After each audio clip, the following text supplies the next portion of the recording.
Good evening, everyone. How are you doing tonight?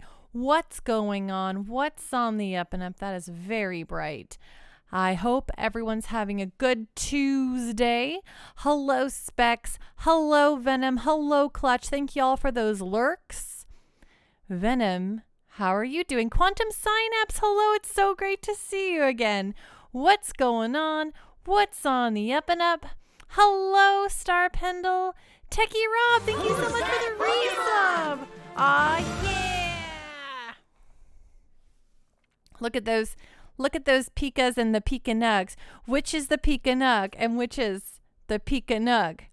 Am I right, Star Pendle, or am I right? How have you been, Quantum Synapse? It's so great to see you. Techie Rob, once again, thank you for resubbing. It means so much to your humble pando. Star Pendle, how was your first day off of 2 days, right? 2 days off? What? Venom, I'm glad to be here at the Pando Party. Heck yeah, it is the Pando Party. That's what it is. Absolutely. What did I do today? I worked. It's Tuesday, so I worked my job.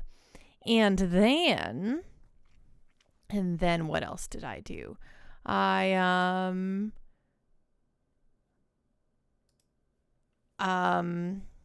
else did I do? I don't remember. I played at lunchtime. I played a little Ratchet and Clank, so that was pretty fun. Little Ratchet and Clank. Then a lot of people are talking about Blizzard making a new video game. And then I was here. It's true. Exactly, Quantum Timeless. I reheated some soup. I made a big old cabbage soup earlier this week. Not, because I'm on a cabbage soup diet or anything, because it's a really great way to get a whole bunch of vegetables. And I popped in some sausage in there too. So it's really nice. It's a really nice vegetable-y soup, and it lasts a while. So anyway, I made that on Sunday. So I ate more of that left over today. I ate a kiwi today. Isn't that thrilling? Are we all pretty bummed about my thrilling life? Specs, right. Last time on Skies, we found Yafutoma, met the royalty and their obviously evil advisors, and then had a swimsuit episode. Vice and crew went swimming in the flooded volcano known as Mount Kazai. The water temple's maze-like caverns and durable guardian turtle managed to waste everyone's time. But with perseverance, the team finally reached the blue moon crystal. Now they return to the Emperor, where surely everything is fine and nothing has gone wrong. Oh, that is some serious, what do you call it? Foreshadowing? That is some foreshadowing, right? Let's see. What's, oh gosh, I shorted out there. Oh, I know something that happened to me today. Do you want to know what happened? Okay, so I prepped myself up. I plumped myself up. I was waiting, and guess what? I bought Final Fantasy 14 on my PlayStation 5. Okay, I did it. I bought it there, the whole kit and caboodle, and I'm like, okay, now I'm gonna try it because I want to just sit on my couch and play it, right? Sometimes I just want to make some progress and I want to play it on the couch. And guess what? They're like, we're processing your payment because today's apparently the day my subscription renews, and it takes them like a while to do it. So, so after waiting all this time, I went to go play, and it's like, we can't process adding the PS5 version to your account right now because we're processing your payment. So we'll see you later. And I was like, what? Hey, enchilada. Happy Taco Tuesday, Panda. Hope you had a great day. Thank you. But I was like, all of this, and now I don't get to do a dang single thing. So let me tell you what. Annoying, but whatever. You know what? Just whatever. Hey, girl, how far are you in Endwalker? I don't we're doing one of the last things we did was the first dungeon. We did some of the first, we finished the first dungeon, and that was, yeah, exactly. But that's why, Specs, I bought it for the PS5 so that I can sit there on my couch and just make some progress. And then I also found out my wireless keyboard I have is not Bluetooth, so I am like, this is turning into more of a production than I anticipated. This is me yelling at everything in my house. Skies of Arcadia and the after party. We can't, Venom. We can't because Square won't let me. They won't let me play the video game I bought because they're processing my payment, and apparently it takes them like 12 hours to 24 hours to do so. I'm like, just charge the dang card, okay? Just do it. Or I could just come over here and play on my computer. But you know what? I don't want to. That was not the reason why I bought my PS5 today. Quantum Synapse, I've never played 14. The last one I played was 12. Well, hey, 12 is very good. I myself, so I was very, okay, so Quantum Synapse, I was a very big Final Fantasy fan. In my youth, I discovered 8 was my favorite because it's the very first one I played, but I love 7, I love 9, I love 10. Like those four Final Fantasies are like the Final Fantasies I played in high school, right? Like those were Pando era Final Fantasy. Pando still, yeah, so I'm still in my youth, but like when I was in high school, you know, my adolescent days, I guess, in my adolescence, 7, 8, 9, and 10 were when I was in high school. So they mean a lot to me because they were a part of my burgeoning mind and, you know, growing up, I guess you could say. Says the woman surrounded by plushies. She didn't grow up. But yes, they are great. So then, you know, after that, when you discover a series, you want to retroactively play through a lot of them. So I've played a lot of the older stuff. And, you know, I was into 10-2, even though a lot of people don't like 10-2. I liked it. I don't know. I was like, yay, magical girls in my Final Fantasy with a cool job system, whatever.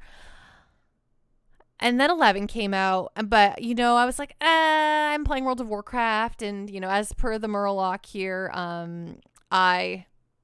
big, you know, World of Warcraft fan, and probably would still be adamantly playing that game to this day if they didn't drop the ball so hard. And then, what else? And then 12 came out, and I didn't like it. I was like, this is too different than my Final Fantasies. Hello, Astral Nova. How you doing tonight? What's going on?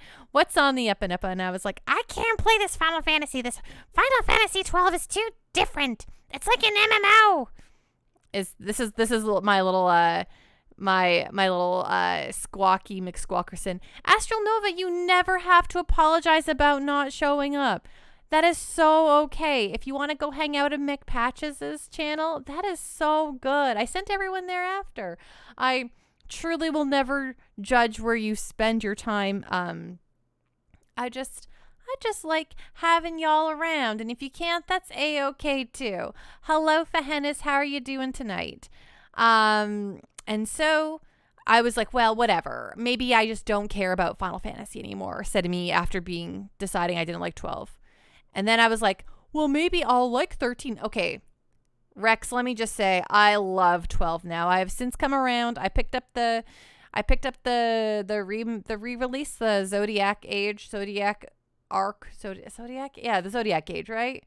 I picked up whatever the new one is, you know, Zodiac butts, you know? And that's what I was like. Oh, I was like, what was my problem? This is a really good Final Fantasy, I said to myself. And so, yeah, y'all didn't ask for my history with Final Fantasy, but you know what? I'm going to tell you anyway. And so I'm like, well, maybe I'm not really into Final Fantasy 12. And I was like, maybe I will play, I was like, well, 13 looks cool. Lightning looks cool. I'm down. I'll play 13. I am okay. I don't know if I'll ever come around on Final Fantasy 13. Thank you so much for that hydrate, Coke Zero. But yeah, do not Zodiac Age. You have it. You bought it for the PS4 like $10 on the US Square Enix website. They have half off sale. Nice. Single player MMO sounds about right. Yeah. I need to cool you off before you get hot over 13. Yeah. Okay. So like, let me tell you what. When it comes to Final Fantasy 13, folks, I was ready to be in love with Final Fantasy again. It looked like it was back to its roots, you know, turn-based. Well, it was kind of back to the ATB, kind of a Seer Grid style, kind of like ability learner. Moms are tough, Specs. Moms are tough. Yeah. Oh my gosh. But I was okay. I guess I would like to abandon all hope. I was okay. You know, I was mostly fine with my time. I can say with certainty I really missed like towns, you know, villages, talking to NPCs. But Coke Zero, just watch Robot's Final 13 stream if you want to see what 13 does to people, right? That game ruined Robot. But I was like, I do not care to I was like, I was like, okay, you know what, whatever, I can get past all of the problems because I was having a fun time. I had built myself a little like you know, a rhythm. I was ready to go. And then you get to the part, I forget the name of the part, the pulse. You get to pulse, right? Like the it's like the Calm Lands but times 5, you know? And I was like, and then like a monster killed me right away, and I was like, why change up the formula at all now? Like we're over halfway done this game. Why?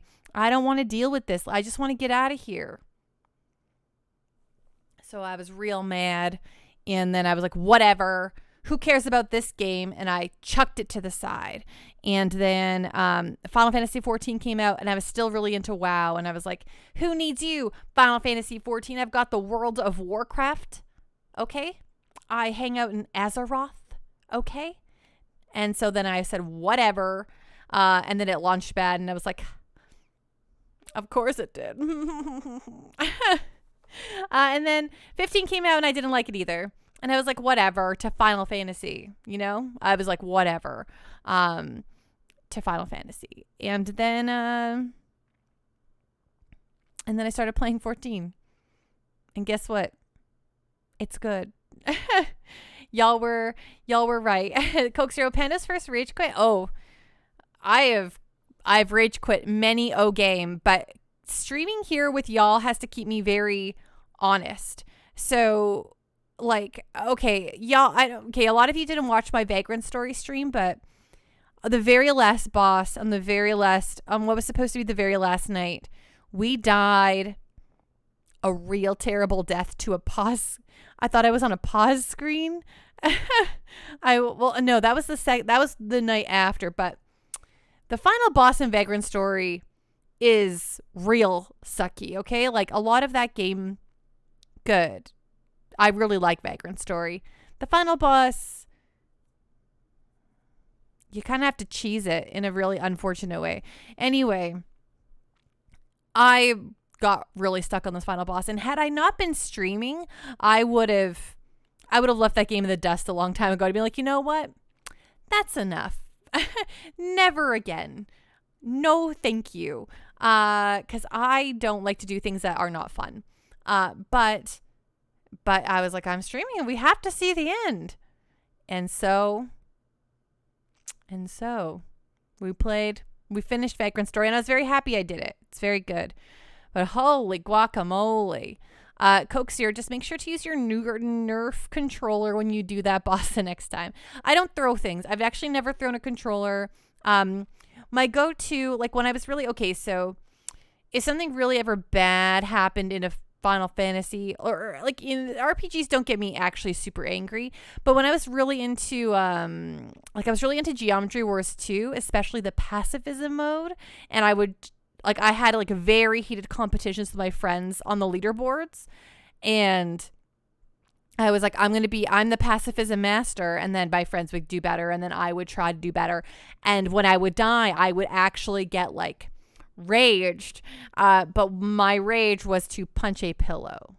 So, I would just, there's a pillow beside me, it just gets wailed on, and I'm like, ugh! Coke Zero, are you gonna seriously sit here and tell me you've never heard of Geometry Wars? Uh-oh, Snorlax isn't looking nervous.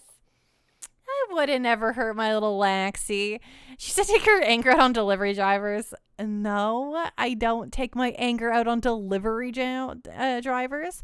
Sorry, I just went on a giant rant and I missed like half of your messages, everyone. Astral Nova, you said you want to try out Fantasian. Unfortunately, it's an Apple Arcade exclusive. I do, however, have an iPod Touch that has like 256 gigabyte storage, so I could download it. Yeah, I've actually had it on my phone for like the last 2 months, Astral Nova, and I'm like, I don't want to play this on my phone. So I might try hooking up a controller to my iPad and giving it a go. Star Pendle, I heard the name, I think, but not familiar. It's by Hironobu Sakaguchi, Mr. Final Fantasies. You might know him. That's what they call him in, they say, Final Fantasy-san. They don't. Geometry Wars. Oh, no. Not Fantasian. Geometry Wars was a very big little twin stick shooter, arcade twin stick shooter on the old Xbox. It was exclusive, and it was a dual stick twin stick shooter. Very, very, very. It's just arcadey. It's just a leaderboard thing. And it's called Geometry Wars because it's all little shapes. Space Robot Arm, the children are in bed and I think they are going to stay there. Party time. Ah, yeah. So great to see you, Space Robot Arm. Yes, Geometry Wars, not an RPG. Geometry Wars, very, very good though. Geometry Wars is really incredible. I'm just shocked and appalled for the amount of folks who don't know. I lived and breathed, I feel like everyone around me lived and breathed Geometry Wars. I feel like the internet was afire with Geometry Wars. Y'all gotta go play some Geometry Wars. It's so good. It feels so good. It's like so addicting. It's really addicting, especially Geometry Wars 2. Geometry Wars the 2. Uno. Not Uno, that's one. Dos.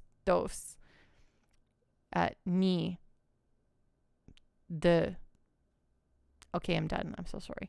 I'm going to play a video game now, I guess. I'm just trailing off into madness now. Space Robot Arm. My roommate played Geometry Wars, and I did not understand why. What? Because it's amazing. It's just so good. You think you're still playing Space Giraffe when Geometry Wars landed? Yeah, I've heard of folks who like the old Space Giraffe. I myself have never got into the Space Giraffe, but I know I have heard of the old Space Giraffe. It's just like Geometry Wars 2. It's just one of the best video games that has ever graced the world. It came out in 2008, and it is 91% of users like it, everyone.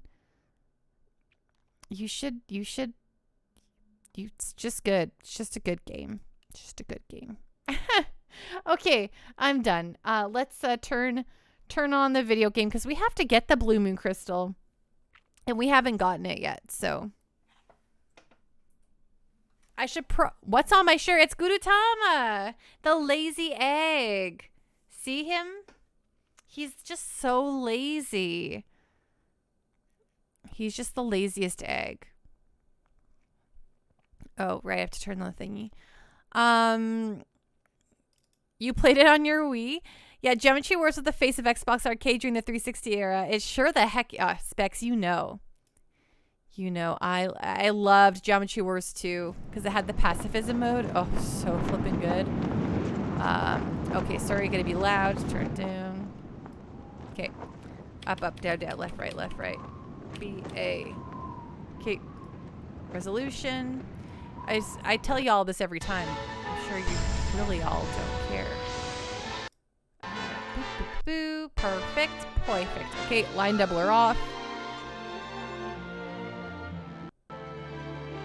Perfect. Game looks beautiful, folks. They're like, I can't see it. I'm like, I know. Give me just a moment here.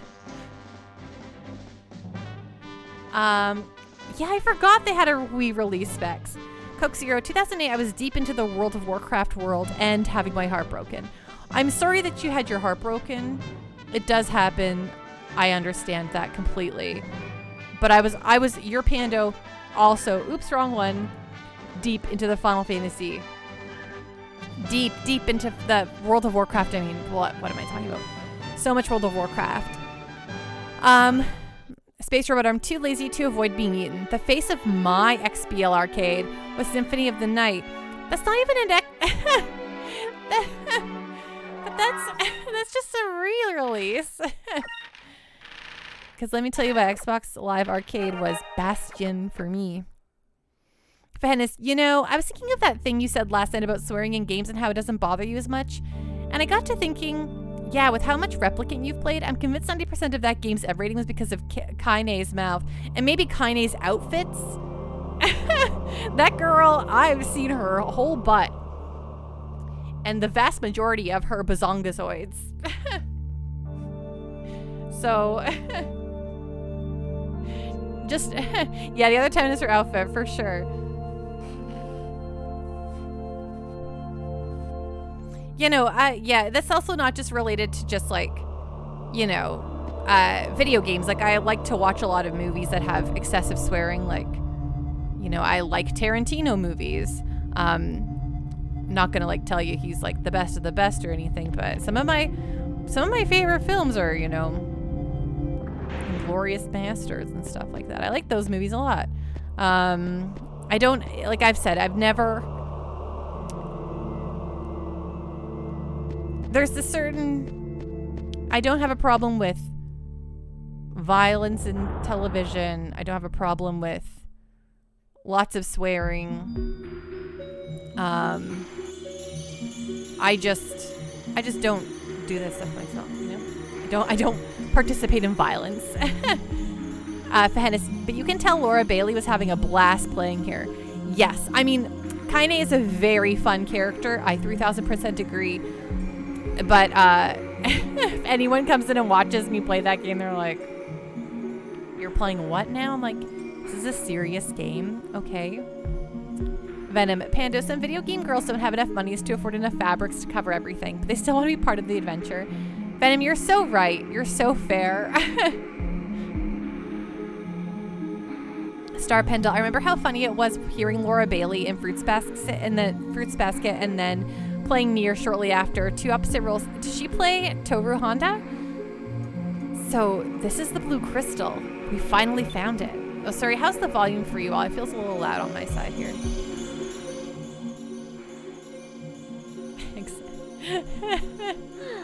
I don't participate in violence. Especially that rant you hear the first time you load the game up. Right. Wow, I had no idea she was Toru. That's so good. It's so beautiful. That's range, right? Vice, that's another crystal. You know what that means? It's time to celebrate. Yes. Yes. Actually, let's include Fina on this one. What? But I don't know what to do. Don't worry about it. Just give it a try. Yay! Well, that worked perfectly. Okay, thanks, Captain Giraffe. Egg roll, buddy. Don't worry, I don't participate in violence. You received the Blue Moon Crystal.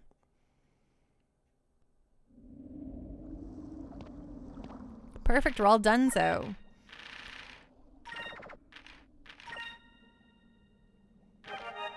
Space robot arm. So I found out today that I'm in the running for a new job. I would have to move for it though. Kind of exciting, kind of scary. But that is awesome. Would it be, would you have to move far away? If you ever want to head back to Yafutoma, just let me know. Let's head back to Yafutoma.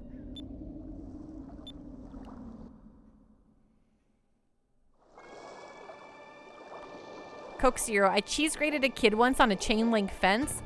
What? Was the kid okay? Did you just shred his clothing? What kind of chain link fence is super dangerous like that?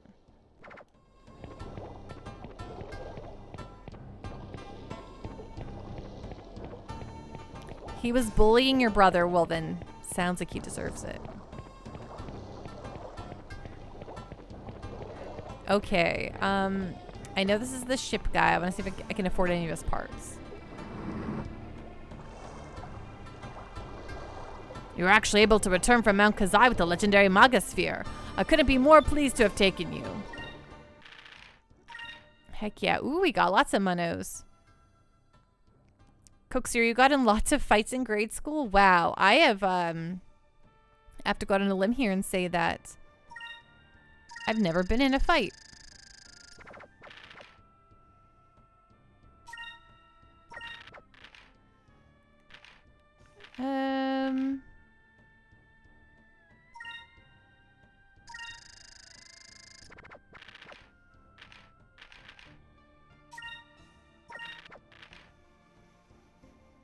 Lies. I mean, okay, I've gotten to fights with my sister, okay?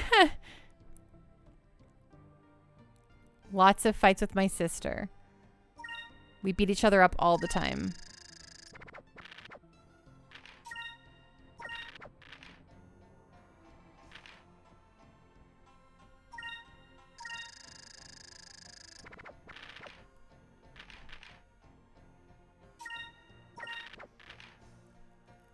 Space robot arm. Yeah, pretty far, but would be a little closer to family. Nice. Well, I am rooting for you all the way. I hope you can get that.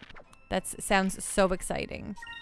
But yes, moving can be scary. Do you? I do not feel like you need to tell me this at all or anything like that. But do you own your home, or would you have to like go through the whole rigmarole of like selling and stuff like that, and then rebuying?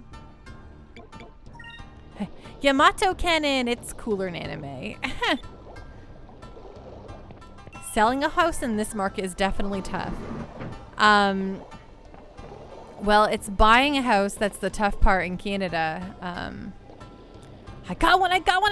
Don't talk to me now. I've got to land in this time. For fish that taste as good as sashimi, you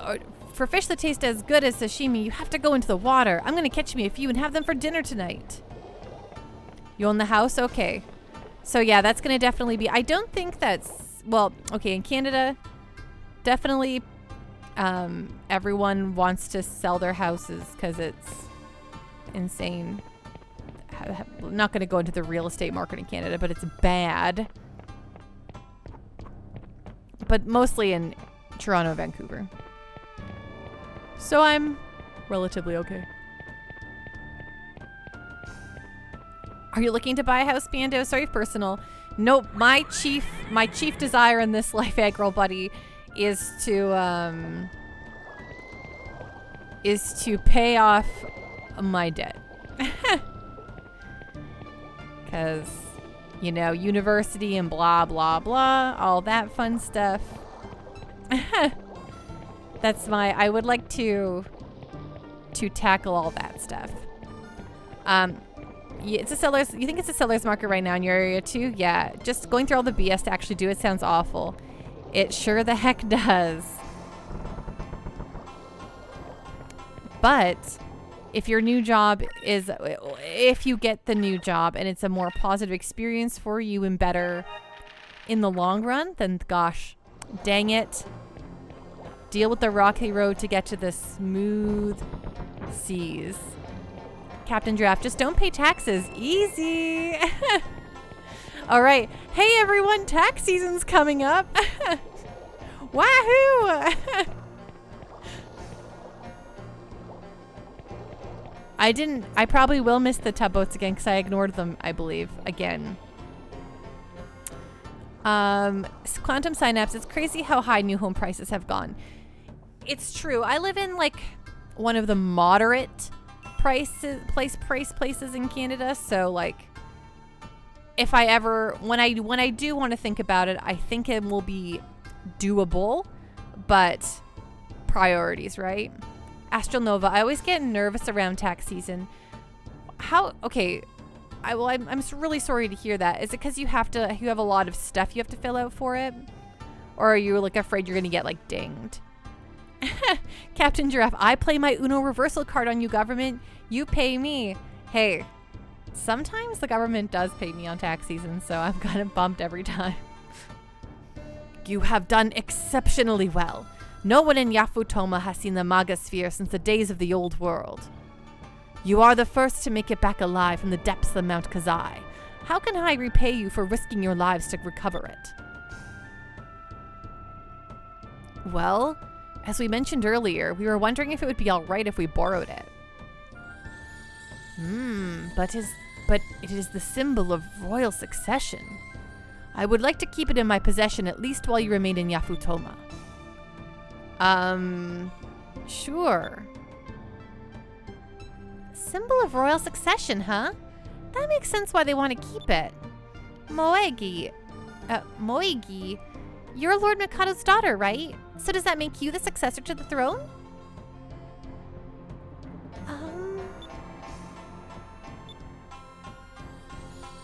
Well, thank you for retrieving the Magasphere.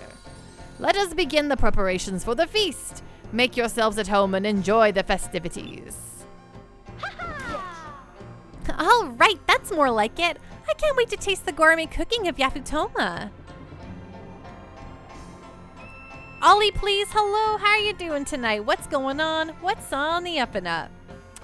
Astronova, you're always afraid that you're going to owe. You're usually relieved when you don't. Yeah, that's always the real gamble. Or it feels like a gamble sometimes, right? Coke Zero, I usually get money back. But I got a new job that puts you in the higher breaker for the first time, so I'm hoping I get something and don't owe anything. I hope for your sake too, Coke Zero. One thing that's nice for me is that I pay, like, I get to claim student loan stuff, so usually that helps out a lot. Ollie, please, I played this on your Dreamcast when you were a young lad. Nice. I'm playing on my GameCube. Because it's the GameCube version, but I've never owned a Dreamcast, so I've heard that this is a really great version of it on the GameCube, except for the sound. And Gelada, oh, are you doing a round of PvP Venom in Final Fantasy XIV? Venom, yes. Bard AR 89, going for 90. Go, Venom, I believe in you. We would be honored to join you, especially Aika. Princess. I don't think this princess is getting the succession. You handed the Blue Moon Crystal over to Lord Mikado.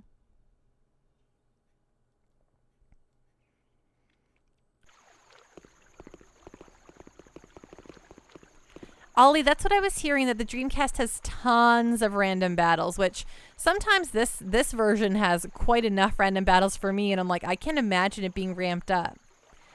Astronova, well, with my current new job that I'm going to start training for on Thursday, both my spouse and I are going to be making $17.50 an hour each. Not terrible. Astronova, that sounds wonderful. I'm very, very happy to hear that. I hope that helps you both out a whole lot and makes your life a little more comfortable. Ollie, makes you go crazy. It's as bad as Suikoden 4. You know what? I've heard lots of bad things about Suikoden 4, but I don't think anyone ever told me that the encounter rate in it was very, very poor. You must be very tired. You're welcome to stay in the royal guest house tonight. Thank you for escorting us. That was some of the best food I've ever had. And for some reason, I pictured those eating sticks to be much bigger. It took me a while to get used to them, though. I am very happy that you enjoyed yourselves. Heh, heh, heh. So the Westerners do have a sense of taste after all. Ollie, thank you so much for following, Ollie. Welcome, welcome to the Panto party. Woo, woo, woo, woo, woo. Ding. Cactuar pose. Me and Cactuar welcoming you in. Pikachu is also like, so the Westerners do have a sense of taste after all. I came here to personally thank you for retrieving the Magasphere. I will be sure and take care of it when it is passed on to me, as soon as Moegi and I are married. I will never marry you. And as long as Daigo is alive, you'll never be king. Have you forgotten that Prince Daigo has been exiled for treason? Ollie, Snorlax looks like he had a few beers behind you, very happy. He is a very happy Lax. It's very true. I think that he didn't have any beers tonight, though. I think he just ate a really good cake. Like maybe 5 of them. I find it very unlikely that a traitor would ever become king. Moegi? Okay, that's it. Huh? Enrique? I don't know your motives, but this is not how a nobleman treats a lady. If you insist on insulting her, then you will have to deal with me. You think you can push me around just because you got the Magasphere back? I'm going to tell my father on you. Bye. Techie Rob, the loading times from the GD-ROM were pretty noticeable, and it made the map random encounters a real grind on Dreamcast. Ugh, I can imagine. I still enjoy this game a lot. Yes, this game, this is my first playthrough of it. I've owned it for many years and have never played it. But I'm loving it so far. Prince Enrique, I'm terribly sorry. I'm sorry you felt that you had to defend me like that. I didn't mean to put you in that position. No, that's quite all right. Where I come from, we have codes of honor on how a lady, such as yourself, should be treated. Well, honestly, not many people follow that code anymore. Prince Enrique. But Miraji spoke of an exiled prince. Do you know what he was talking about? You still haven't gotten around to playing it, Astronova? You need to at some point. Totally. You should. It's very good. It is nothing. If you'll excuse me, I will be returning to my quarters.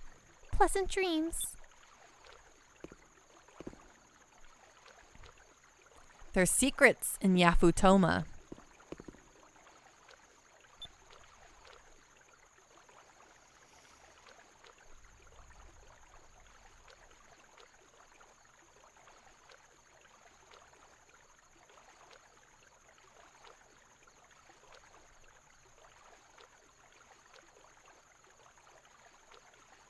Dark-minded Sith bursts into the room.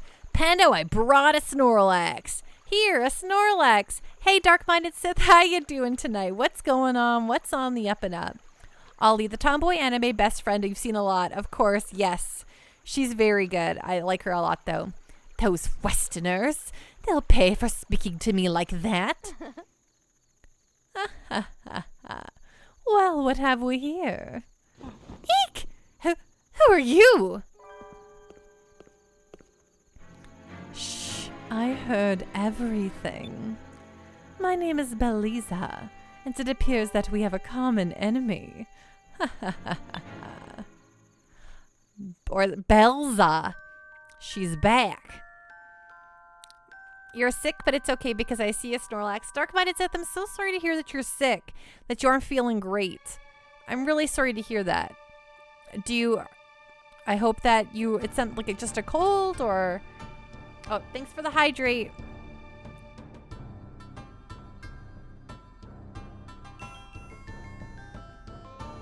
Ding.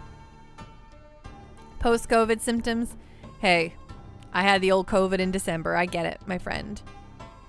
Speaking of the Sith, Pando, I watched that Obi-Wan trailer on Disney Plus and I am hyped. Ollie, are you a voice actor in real life? Your voice sounds very nice, Ollie. That is the kindest thing you could say to me.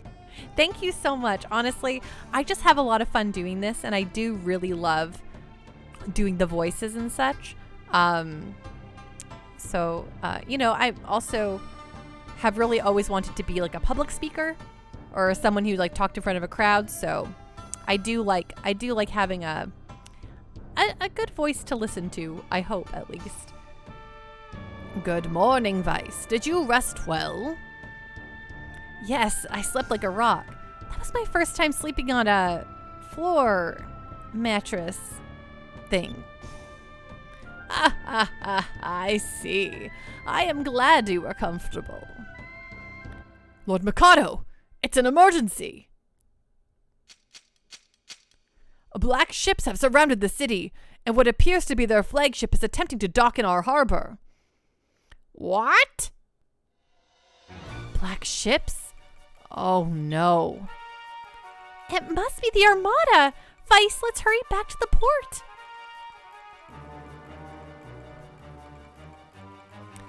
Father. Yes, I know. Okay, so we gotta have, of course, ship battle. And who's to, okay, I'm gonna put my bet down. During the ship battle, Yafutoma's gonna panic and they're going to, or either Yafutoma's gonna panic or the evil sniveling guys are going to do their thing. And they're going to, someone's gonna call the bird, the big Gigas. Someone's calling the Gigas, and that's just how it is.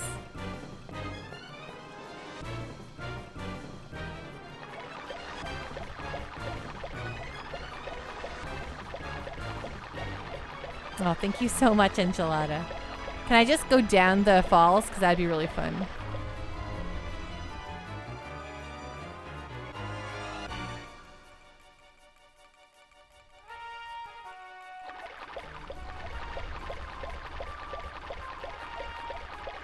Everything, in fact, was not fine.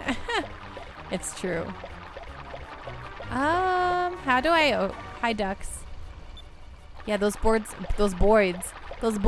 are sort of cute. Oh, the dock is right here, Pando. Aw, Space Robot Arm, thank you. I'm glad y'all like my voice acting. I don't think I was over here before. Oh, wait, no, I was. Maybe? Who's this guy? Or a gal? Oh, you must be the Westerners they're all talking about. I'm Kerala. I'm the best builder in the country. So what do you think of our town? I bet you don't see such fine structures in your country. Yeah, you're right about that. What a difference between seeing something and only hearing about it. You've really got a fine-looking town here. Haha, do you really think so? Well, it sure warms my heart to hear you say that. Say, maybe I should go back west with you and visit your country. I could probably show you Westerners a thing or two that would really amaze you. Hey, what are you going to do about this place then? It's still under construction. Not to worry. This is my own house. It was getting pretty old, so I decided to remodel. Well then, it's decided. I'll go back with you to your country and build all sorts of things for you. Incidentally, I have a little sister named Urala. You might want to give her a holler too.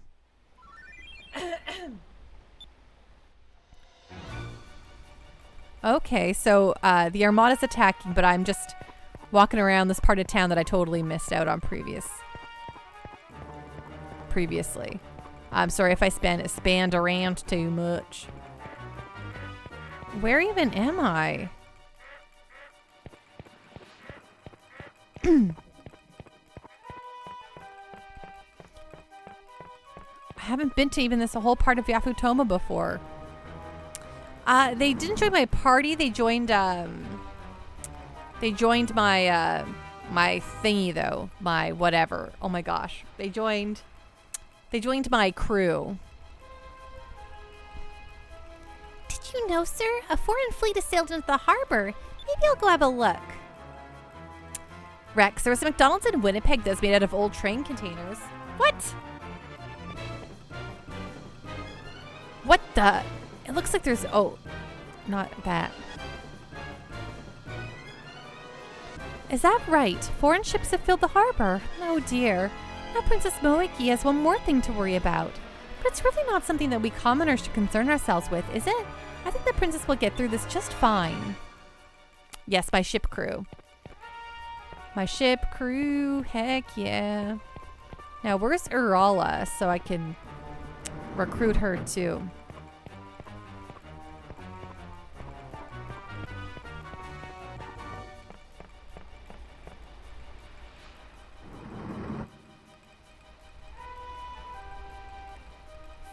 Food!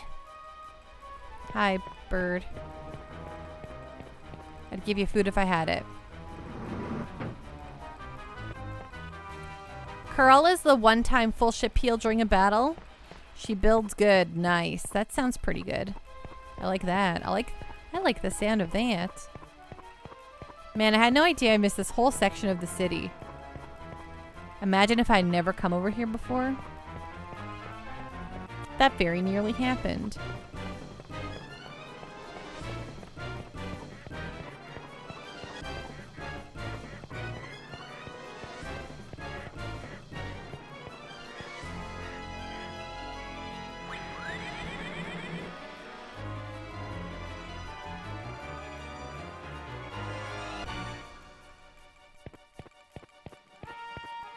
Oh, another tugboat.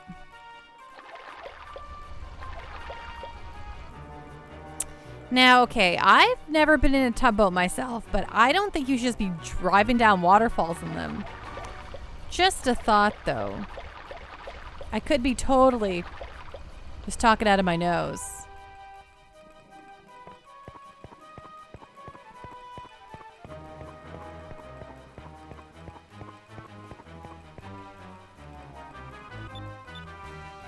Okay, these are not them.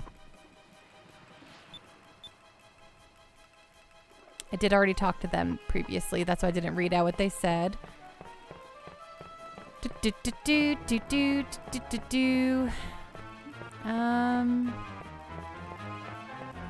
When you say Upper Powder Town, do you mean like by the Emperor?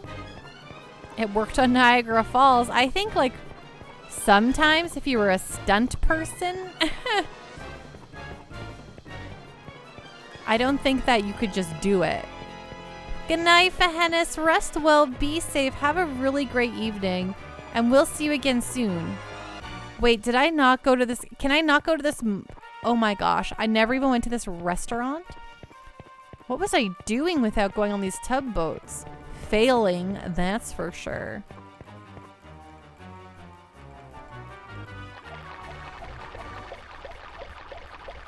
You really cruise with this thing though, huh?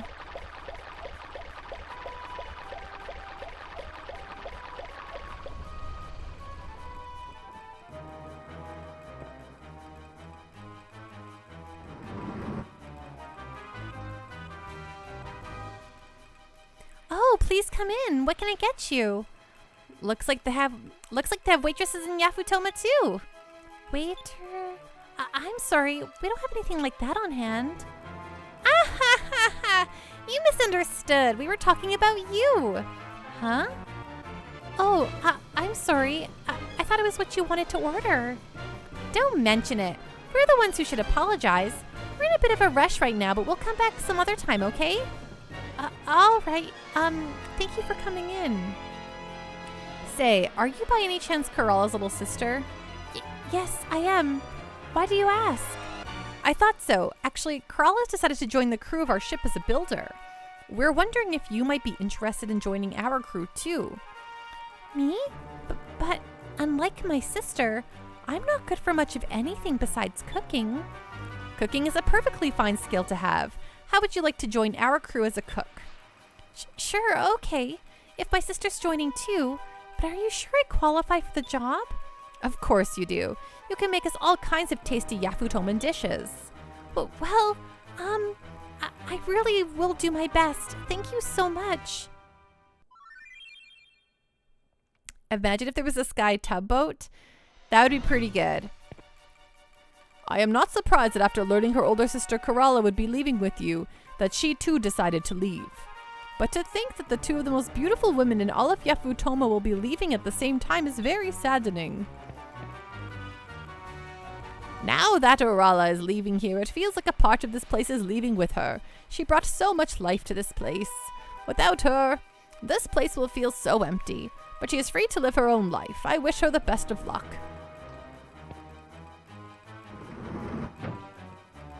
Sweet chili heat.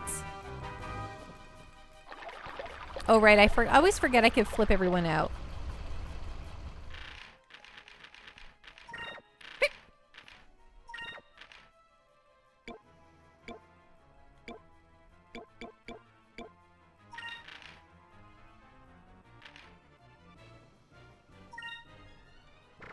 Nice.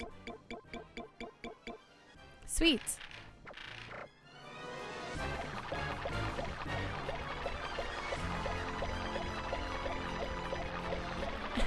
Arola versus Polly is a matter of taste because they're cooks, but why are there different game art? What do you mean, Coke Zero?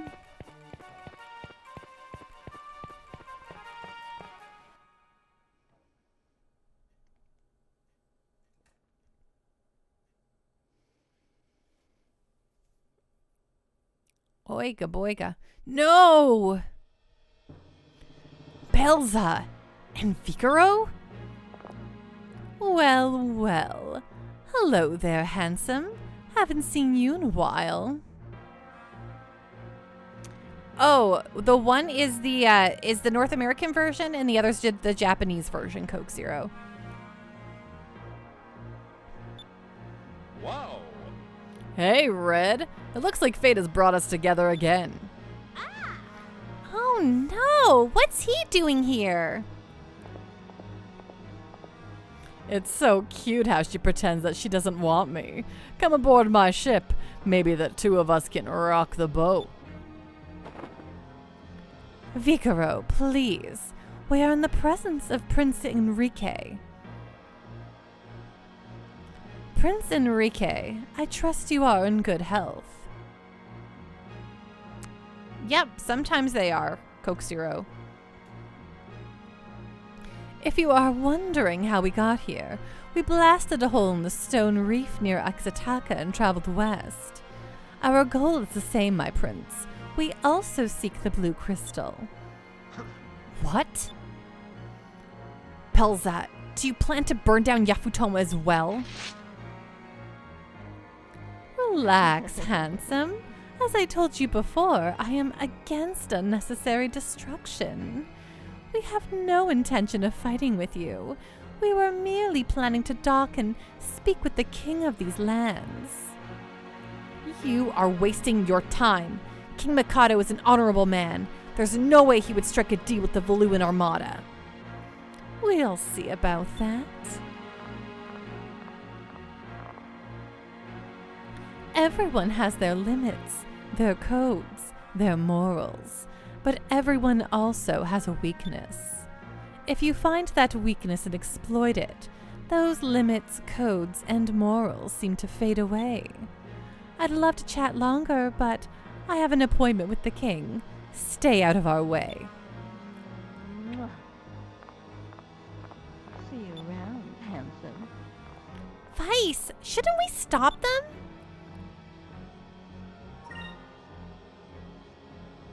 We can't let Belza manipulate the king. We've got to stop them. Wait, Vice. There are too many Valuan soldiers here. There's no way we can win. Belza and Vigaro are here as imperial emissaries. If we attack them during a diplomatic meeting, we'll lose the king's trust. I suppose it's no use. Let's return to our quarters. We should wait there until we have a chance to talk to the king. I chose the wrong option for the first time in a long time. No, I will never let the Valuans occupy Yafutoma.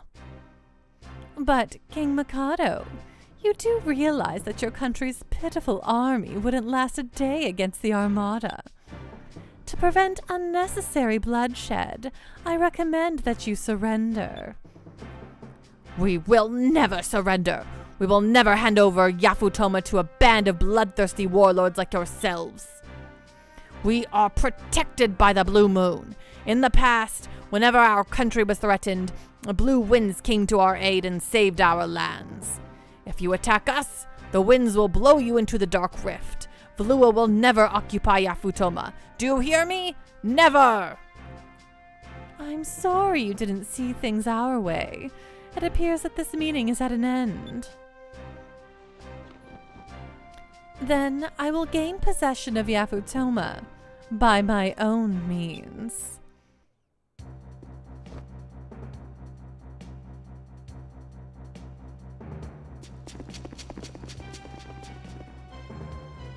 What sort of treachery is this?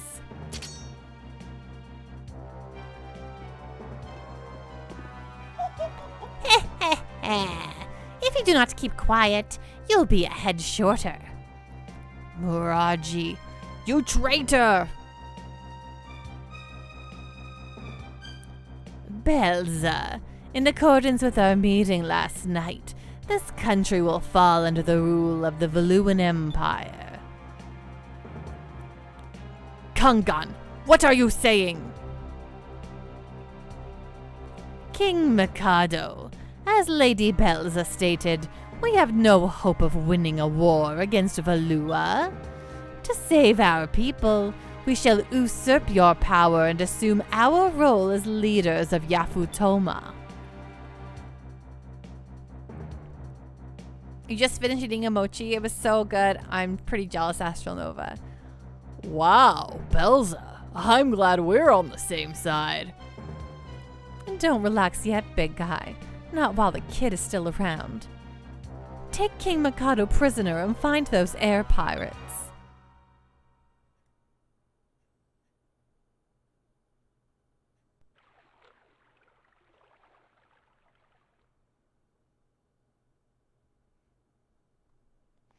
It seems like they've been talking forever.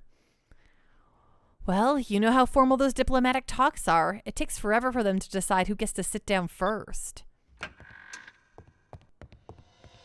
Everyone, quickly! You must get out of here! Princess Moegi, what happened? Kangan and Muraji have betrayed us. My father has been taken prisoner. You love jelly-filled donuts. Me too. Captain Giraffe, that was one mustached man that I never trusted, right? You called it. I don't know how you saw that when I didn't. It was Pelza's doing. What? Pelza. It figures. She probably met with those two before the meeting and had the whole thing planned out. Vice, what should we do?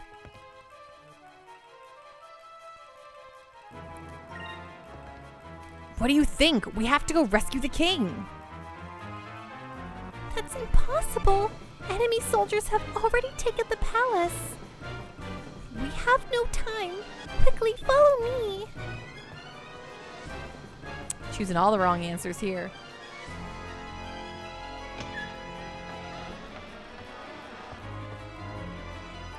We can escape from the palace this way. Hurry. This game just makes you want to think all the glorious mustaches are infallible, right? It's true, you just want to trust them.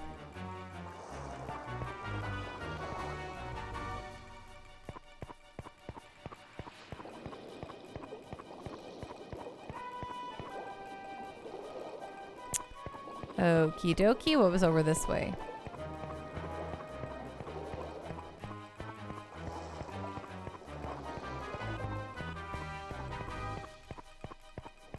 Aha. Sacruleng crystal. Heck yeah. Love a good Sacruleng crystal. Let's go.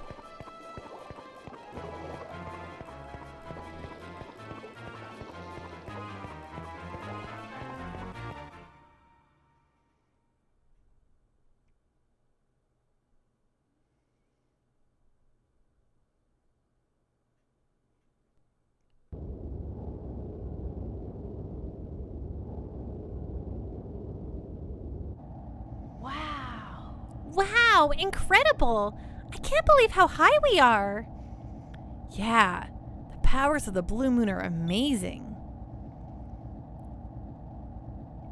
We will be safe here. It's great that we escaped from the guards, but now what do we do? There is an ancient temple on a small island to the north. My brother, Daigo, should be there. What? You have a brother? Yes. He is the true heir to the throne. A long time ago, my brother directly disobeyed my father's orders. He was exiled from Yafutoma and sentenced to live on the island. Marooning him on an island was kind of harsh, don't you think? My brother has a tendency to go out sailing on his own and disregard his duties as prince. But I don't think that my father should have disowned him. I think that Murachi and Kangan convinced my father to exile him. With my brother out of the way, they have a chance of taking over Yafutoma. That makes sense. Vice, it looks like we have no other choice. It looks like we're going to have to rely on Daigo. Yeah. Princess Moegi, do not worry. We will save the people of Yafutoma and your father. Prince Enrique, thank you. You can reach my brother's island by heading north from here.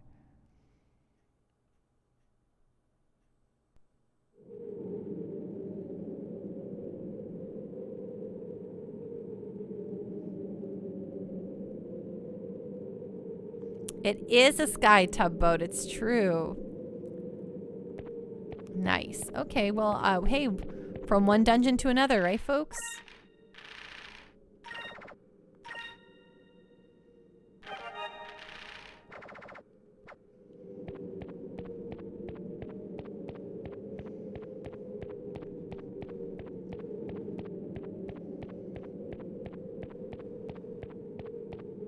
Well, okay, I don't know if it's going to be a dungeon or not. I feel like it should be, but maybe it won't actually be a dungeon at all. Specs, don't worry. Daigo's won several Evo tournaments. He can save your land. It's true. But Daigo's getting on in age, right? So, Captain Giraffe, so they just passed by the Armada? Well, the Armada's all at the front of the city, I think. They're just a little thing. To be honest, I don't really know. I don't question it. They went over it, that's true.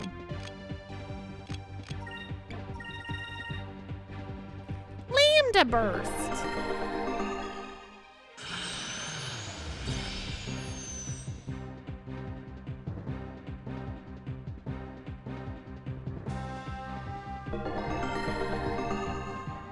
Blue moon crystals let you fly super high. Oh, right.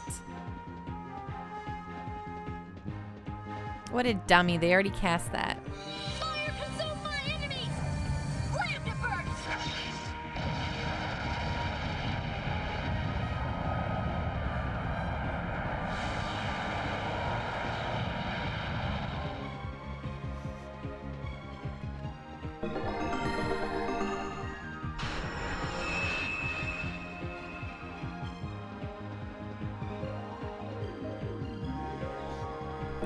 Oh, it might be tea time for Amanda soon. I mean, for Panda soon. I mean, for Pando soon.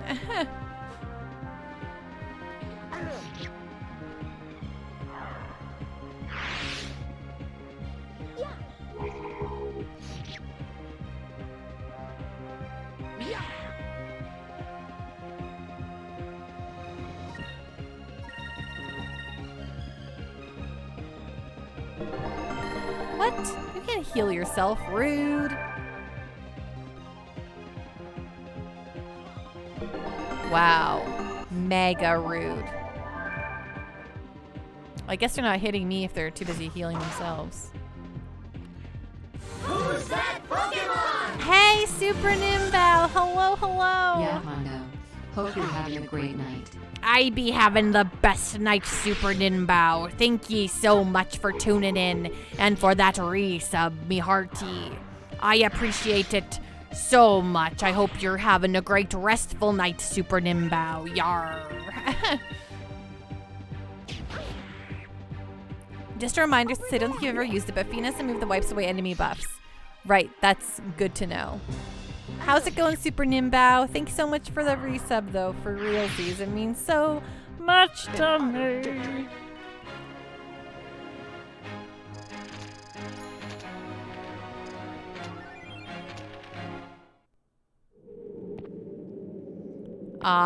You the best, Super Nimbao. I'm really excited about your Dr. Wily stuff tomorrow as a Capcom creator. What the heckaroo? That's so awesome and exciting. A cham? That's awesome and exciting. Fina, eat the cham. Fina, eat the cham. Fina, give the cham to Cupel. Fina. Cham, cham, cham. Ooh, Cham Spear. Hello. We be upgrading. Aw, thank you, Super Nimbao.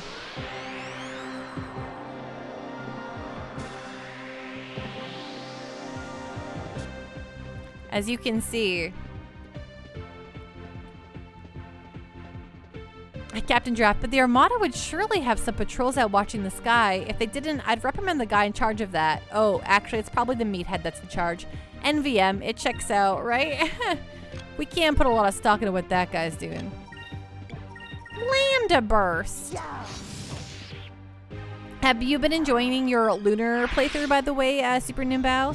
And I just can't, like, I swore I heard, check this out in my dreams, like after finishing that game, just constantly, check this out, check this out, check this out, check this out. I'm like, I'm done checking it out, okay? What does he want us to check out exactly? Frankly, I don't know. Yeah, good job, Nash. Though, okay, by the end of it, Nash was just like kind of, he was very important for all my multi-hit when I had lots of enemies on the screen and I just didn't want to deal with them. I'm like, check this out. Ramus is still the hero. Truth. Venom, are you implying that Nash did something wrong? Whoa, whoa, whoa, Venom. I thought we vehemently,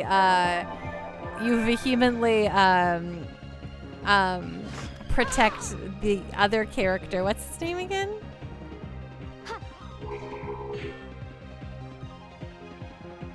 Super Nimbao must have been good to must have done something good to make Mia like him.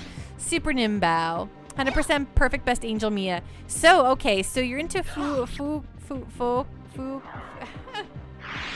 you're into Fu. Her name's Fuka. Persona 3. Fu. You like the really nice girls. Persona 3. Fuka. Right, Fuka. I was like, Fuoka? That's not right. Fuka, you like the really nice girls. So, like, the really angelic nice girls. Who all talk with this accent, with this little voice, and they really believe. They're not sure about their own strength, but they believe that if you stand by them, they will succeed. Fuka gang, rise up. Fuka is very a good character. I agree. Very a good character. Exactly. They always are secretly the most powerful. It's true. Or not so secretly.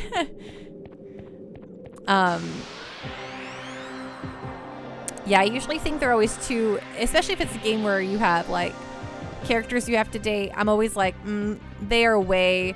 Wait, Persona 5, does that mean, are you a Haru fan? Does that line up correctly?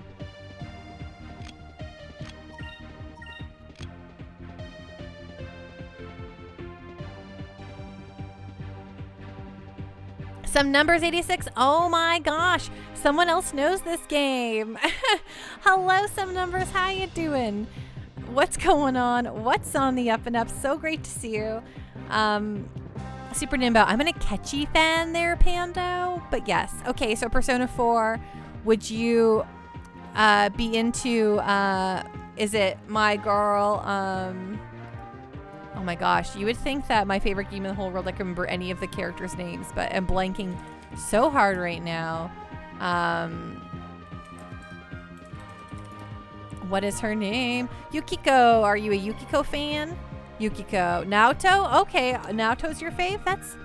There we go. Okay, I was a big Yukiko. Yukiko, my gal. Yuki's fine, but she's the very nice girl. So Numbers, this is literally one of your favorite games ever. This is my first time playing it. I've owned it for many, many, many years. We're playing on the original hardware on the GameCube. Not the Dreamcast original hardware, but the GameCube original hardware. And big love to it. I've been very excited about it this whole time. Some Numbers, it's so good. There's only been a few parts. Like, I still don't super love navigating the world map with my ship. I think it's a little clunky, and I imagine it was very exciting when this initially came out as something unique and cool, but it still irks me just a little bit. And then I didn't like the Dark Rift dungeon at all. I was like, let me get out of here. But otherwise, I've really loved it. Naoto and Kanji is your favorite ship. Super Nimbo. Okay, so who are your Persona romances? Fuka, Yukiko, and Haru? No. No, actually.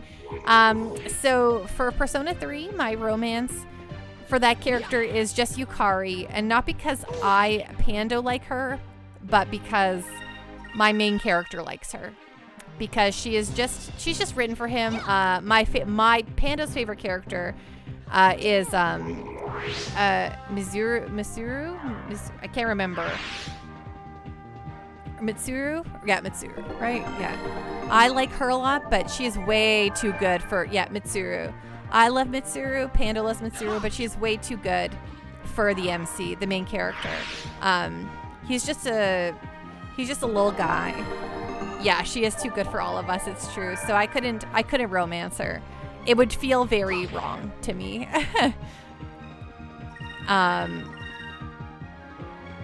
Mitsuru needs some like CEO who has his life together. Not some punk kid who's just listening to music all the time, even if he is the savior of the world.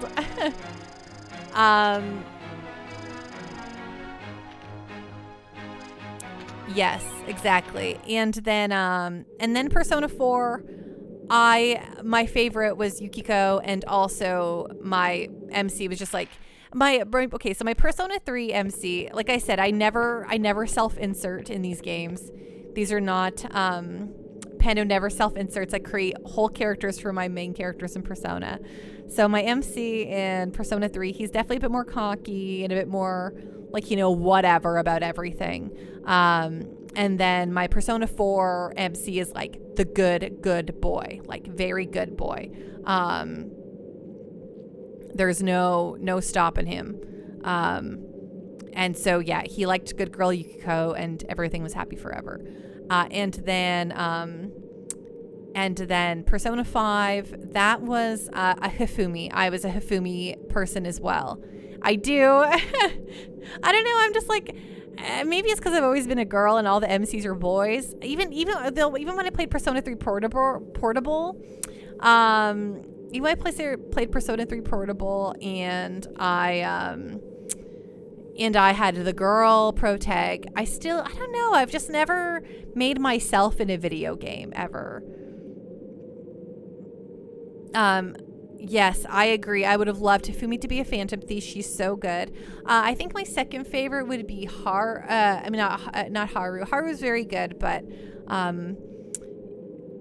liked Makoto. I like Makoto because she is killer awesome. Like, she's just rad. I like a good school president. Mashed Potato Fan, hello. You'll be lurking, but you're loving Skies of Arcadia. Happy Tuesday. Thanks, you too. And yes, you are absolutely among friends. Here's some numbers.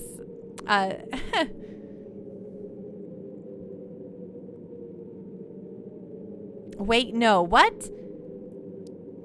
What do you mean, wait, no, what? Second was red hair girl, Kasumi. Oh, yes. So the first game I romanced Hifumi, and then second game in Royal I romanced Kasumi because Kasumi's actually like my favorite kind of character. I don't know, Hifumi. I mean, Kasumi was just like, I don't know, the cute, nice girl. In my Persona 4 second playthrough on Golden, I went for the Marie because I needed to know her story. I needed to know everything about her. I liked Marie a lot. Enchilada, I did end my first time. The second time I did question marks. I played Persona 5 Royal. Star Pendle, I did Hifumi both times, but Kasumi surprised me with how much I liked her.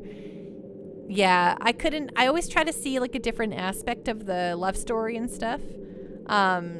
You wanted to romance Maruki. I mean, who didn't love Maruki, right? He was very important.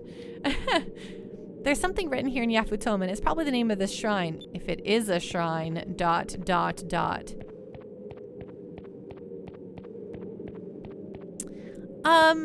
I think that she's like you see her all over the place, though. I don't know. I don't think that's necessarily a spoiler. Also, it has been out for 2 years now. So I think just the name of a character is not a huge deal. Star Pendle, usually not a fan of Atlas's Add New Mysterious Girlfriend remake. I really liked Marie. She was very cute. Zhao. Westerners? Hey, give me more mysterious girls. Dang it. What I want is more... I want more lady protags. Especially in blue. Yes, they have to be in blue, please.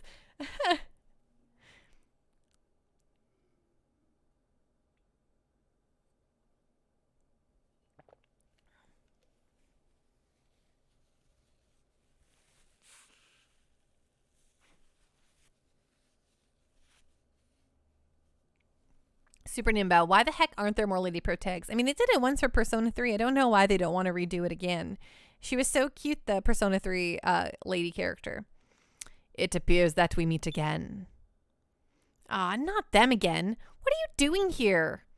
This is the headquarters of the Tenko. It was very foolish for you to come here. The time has come For you to die. for us to finish you. He said 2 different things. Halt! But yeah, I want to play a Mitsuru style protag.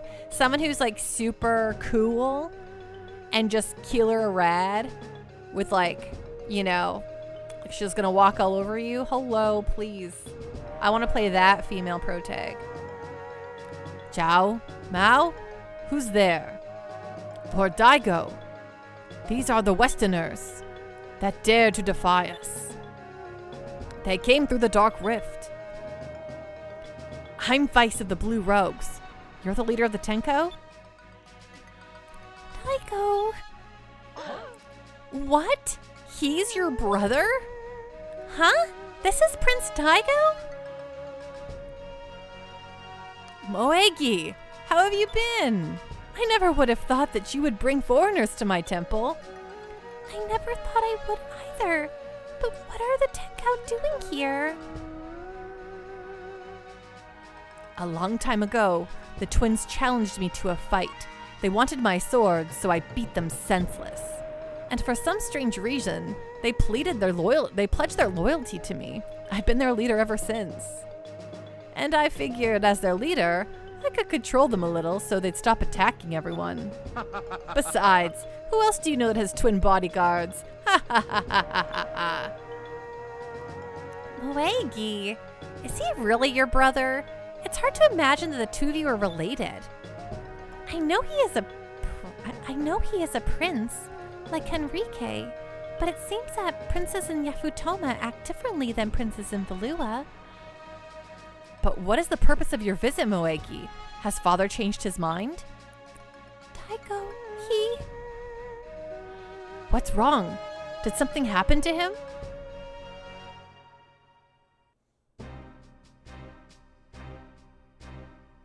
Kangan, That little runt! How could he backstab our father and hand our country over to the Valuans?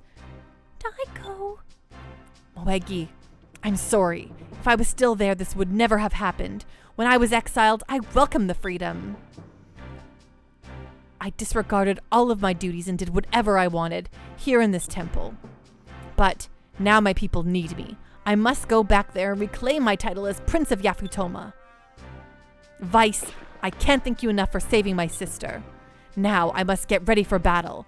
I will fight against Valua and give Yafutoma back to the people. I would be honored if you'd fight alongside me. Of course. Of course we'll help. We share the same enemy. Excellent. We will fight together and reclaim Yafutoma in the Magasphere. Also, Lord Enrique, I heard that you defended my sister from Miraji. My family thanks you for your bravery. I did only what is expected of a gentleman. Think nothing of it. And, Prince Daigo, I know how you feel. I too have been exiled from my lands. I wish to change the views of my country by changing the world around it. And that is why I wish to aid you from one exiled prince to another. Also, the fleet that you are about to face, the Armada, was sent here by my mother, Empress Theodora. As a Valuan prince, it is my duty to stop them. This is not only your battle, it is mine as well. I understand. I will gladly accept your aid. Prince Enrique, you are a very noble man, much more noble than I. If a man such as yourself were to be at my sister's side, I would sleep well at night.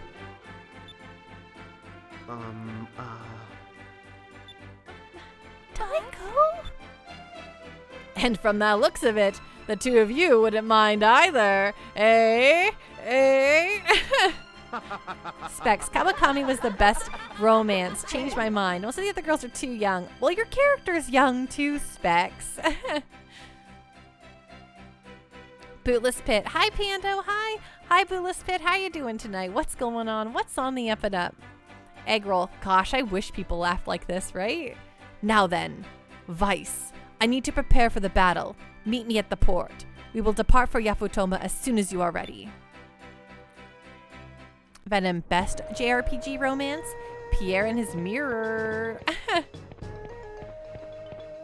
I'm doing great, Bootless Pit. Thank you so much for asking. Oh, I was inside. I thought I was outside.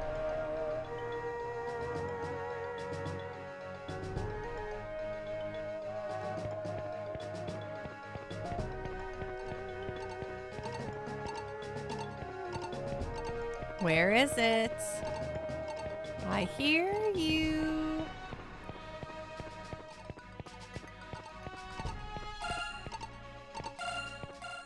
Oops, wrong button. There you are, you little schlub. Perfect.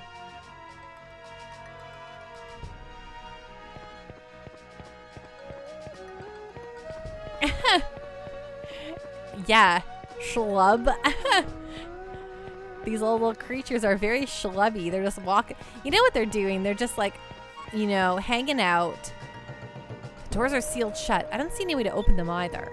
They're just hanging out in the sky, invisible to the naked eye, and everybody can hear their little sounds, and they're just cackling it up to themselves, schlubbing it up. I know, it's why I use it. It's such a good word. This is our headquarters where our leader, Lord Daigo, resides. When preparing for battles, Lord Daigo gathers all of the Tenko here. Just a little while ago, Lord Daigo issued an order for all the Tenko to assemble. It smells like a war. It does, sir. Just schlubbing it up over here. Isn't it good? Don't you want to just schlub it up all the time? Heh, battle. We haven't had a decent fight in a long time. The Armada? I don't know who they think they are, but they'll learn not to underestimate us. Guy looks kind of like the Shenmue, bad guy. You know, the guy's like a Gollum-esque little martial arts fighter.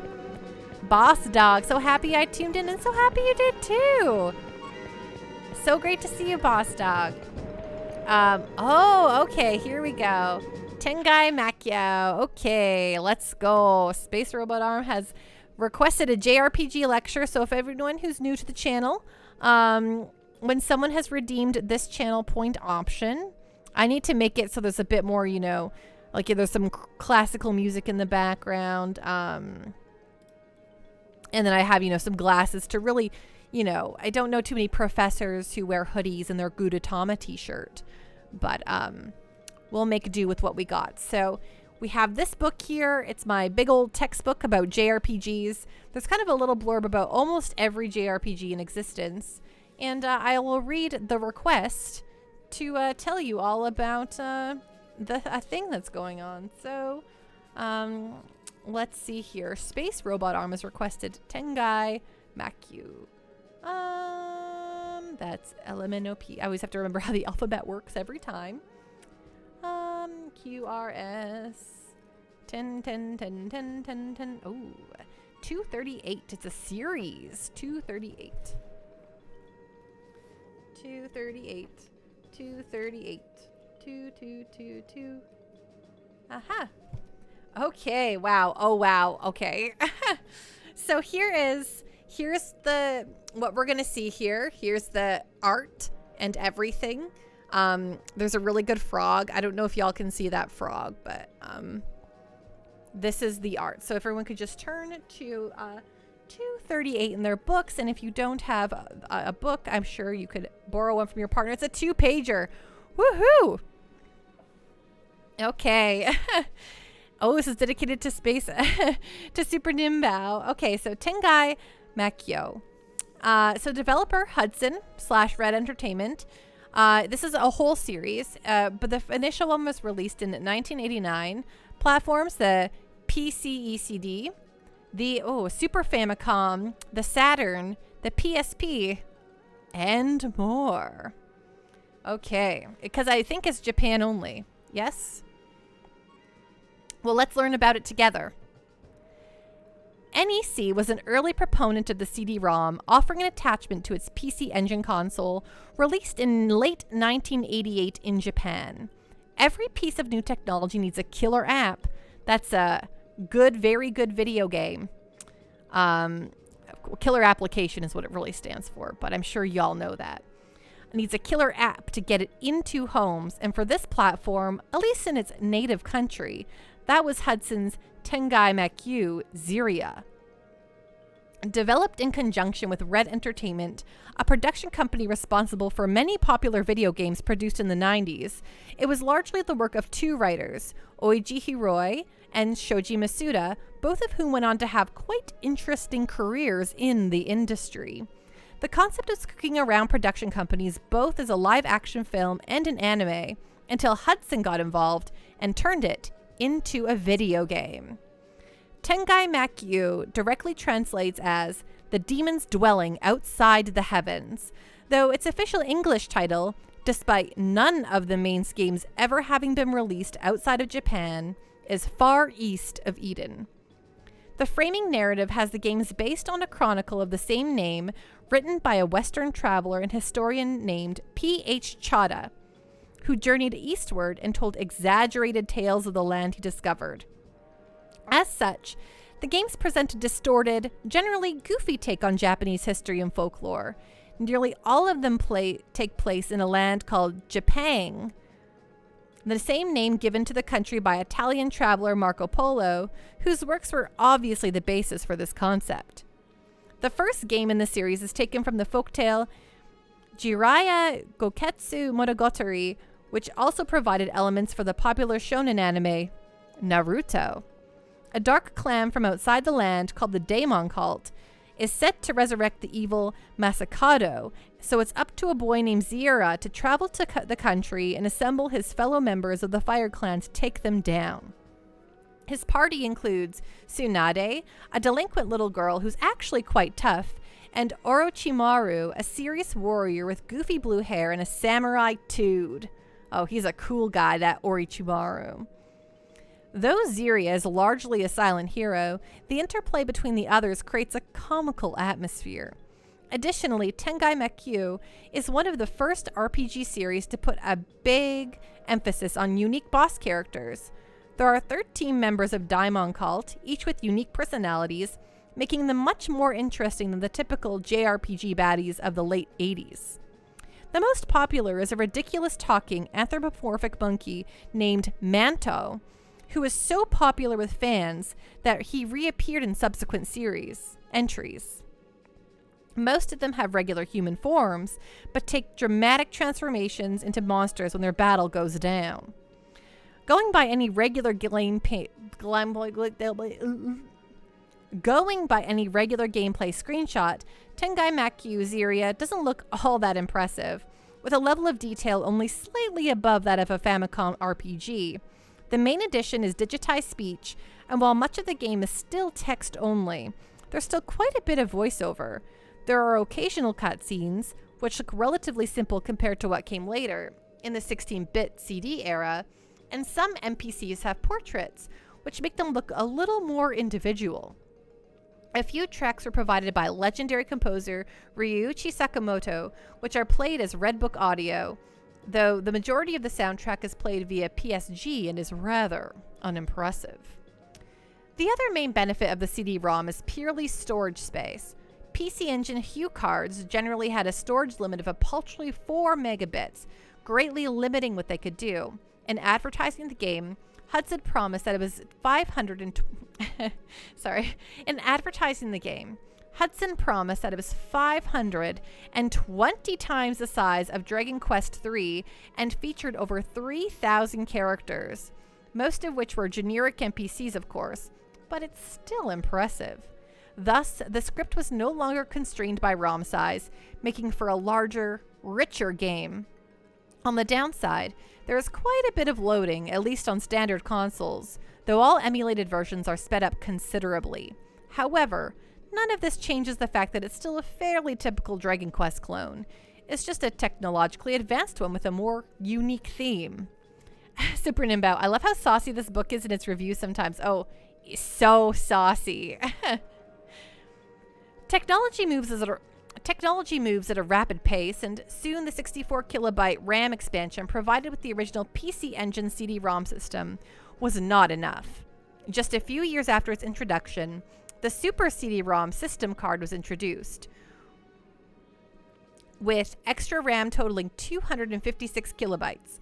Again, NEC needed something to help sell gamers on shelling out the extra money to upgrade, and of course, one of the big names was the second Tengai Mekyu game, again subtitled for the protagonist, Manjimaru. The evil Root clan seeks to take over Japan, this time wielding the power of plants, including a particularly vicious life-sucking orchid called the Dark Ran. The hero, part of the same fire tribe as Ziria, sets off to find companions and save the kingdom. Other party members include Gokuraku, a fire-breathing giant who's over 1,000 years old, and Kinu, a half-demon, half-human who travels with a big fluffy dog.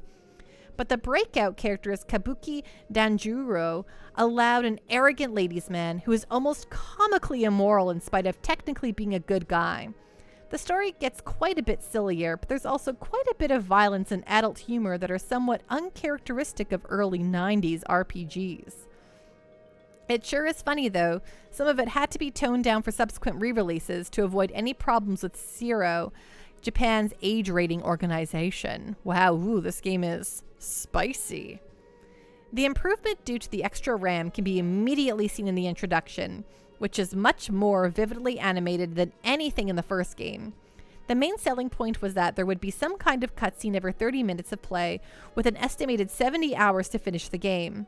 The in-game graphics have improved subtly to the point where the characters now look like they come from a 16-bit Final Fantasy game rather than a Dragon Quest one. Regular battles are still pretty basic looking and take place on a black background to reduce the need for constant loading. But the boss battles are particularly impressive, as each sprite takes up half the screen and is actually animated, unlike those in regular fights. The main themes were composed by Joe Hisaishi, most known for his Ghibli film work, and his tracks are excellent, though as in its predecessor, most tracks are played via PSG. This all comes together to create a game that's regarded by Japanese fans as the best of the series. The game saw a 3D remake for the PlayStation 2 and GameCube, though it's rather ugly and load times are long. A better conversion was released for the DS, which includes the ability to charge up your attacks with the touchscreen. Oh my gosh, it keeps going! Woo! Here we go! After this, in 1993, Hudson decided to create a spin-off subtitled Fuin Kabukaiden, a turbulent kabuki story, naturally starring kabuki. The game begins in Kyoto. The women of the city have been whisked away by a splinter cell of the Daemon cult. However, Kabuki's adventures eventually sent him straight around the world to London, England. Amusingly, the interface also changes when you travel. While in Japan, stats are displayed with Japanese kanji, while they are changed to English text later on. While the rest of the main cast is new, characters from both Ziria and Manjimaru also make appearances. Given Kabuki's profession as a stage actor, there's also a number of vocal songs. Gameplay-wise, it's mostly the same as before, though fights are viewed from a side-on perspective, making it look even more like Final Fantasy.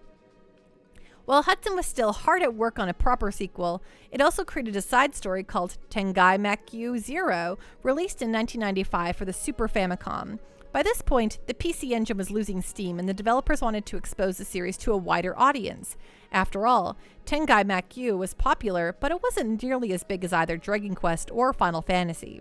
As with many franchises that moved from CD platforms to ROM cartridges, a number of compromises had to be made, but the end result is still pretty good. The story takes place in a different era from that in the previous games, far in the past, when Japan was divided up into 6 nations, united by the leader of the Dragon Kingdom. However, the devious Ninigi has been resurrected, and it's up to Higan, Hero of Fire, to destroy him. The story and humor is in keeping with the previous games, but being on a cartridge, there are far fewer cutscenes. Though what's present still looks pretty good, and no digitized speech.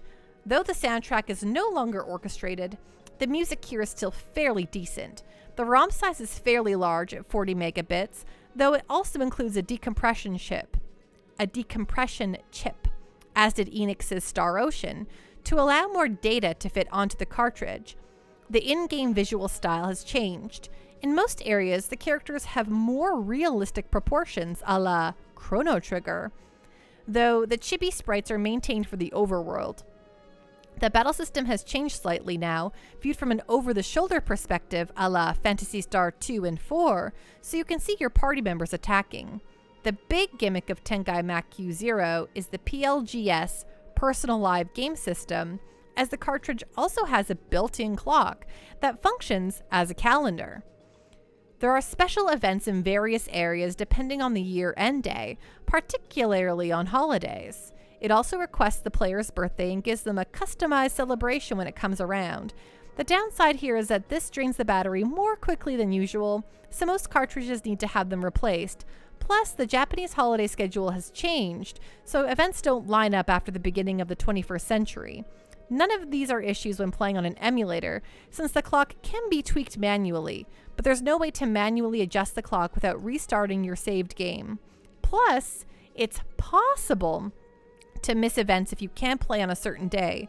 Then you must wait. It's possible to miss events if you can't play on a certain day. Then you must wait weeks or even months until those events come back around. For the most part, the game plays similarly to the others, though characters learn new skills in different ways. Higan needs to hunt down and challenge hermits, his pal Subrao must find treasure chests hidden in each country, etc. To tie in with the PLGS, you can also hatch eggs and breed pets, which act as summon spells in combat. There's also a fairly elaborate sub-quest in which you can visit tea houses and attempt to romance the women that reside there by showering them with gifts, up to and including buying them a house. You can get some good items this way, though it is a little time-consuming. Plus, it's a little weird considering that Higan is a 12-year-old kid hitting on adult women. What?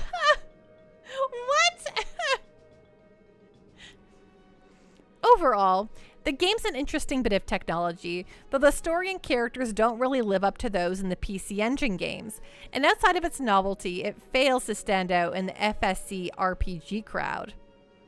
And by this point, the third Tengai Makyu game, subtitled Namida, was in development for NEC's PCFX, the 32-bit successor to the PC Engine. Unfortunately, the system was performing very poorly against competitors, and support was dropped for the system in 1997, which led to the cancellation of the game.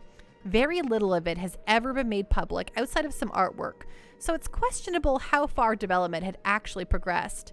Hudson later used the name and basic concept for a 2005 PlayStation 2 game, though it's quite different from the original scenario by Shoji Masuda, which was adapted to a series of novels called Haruka Tenku no Yamatai Koku and Haruka Enten no Yamatai Koku.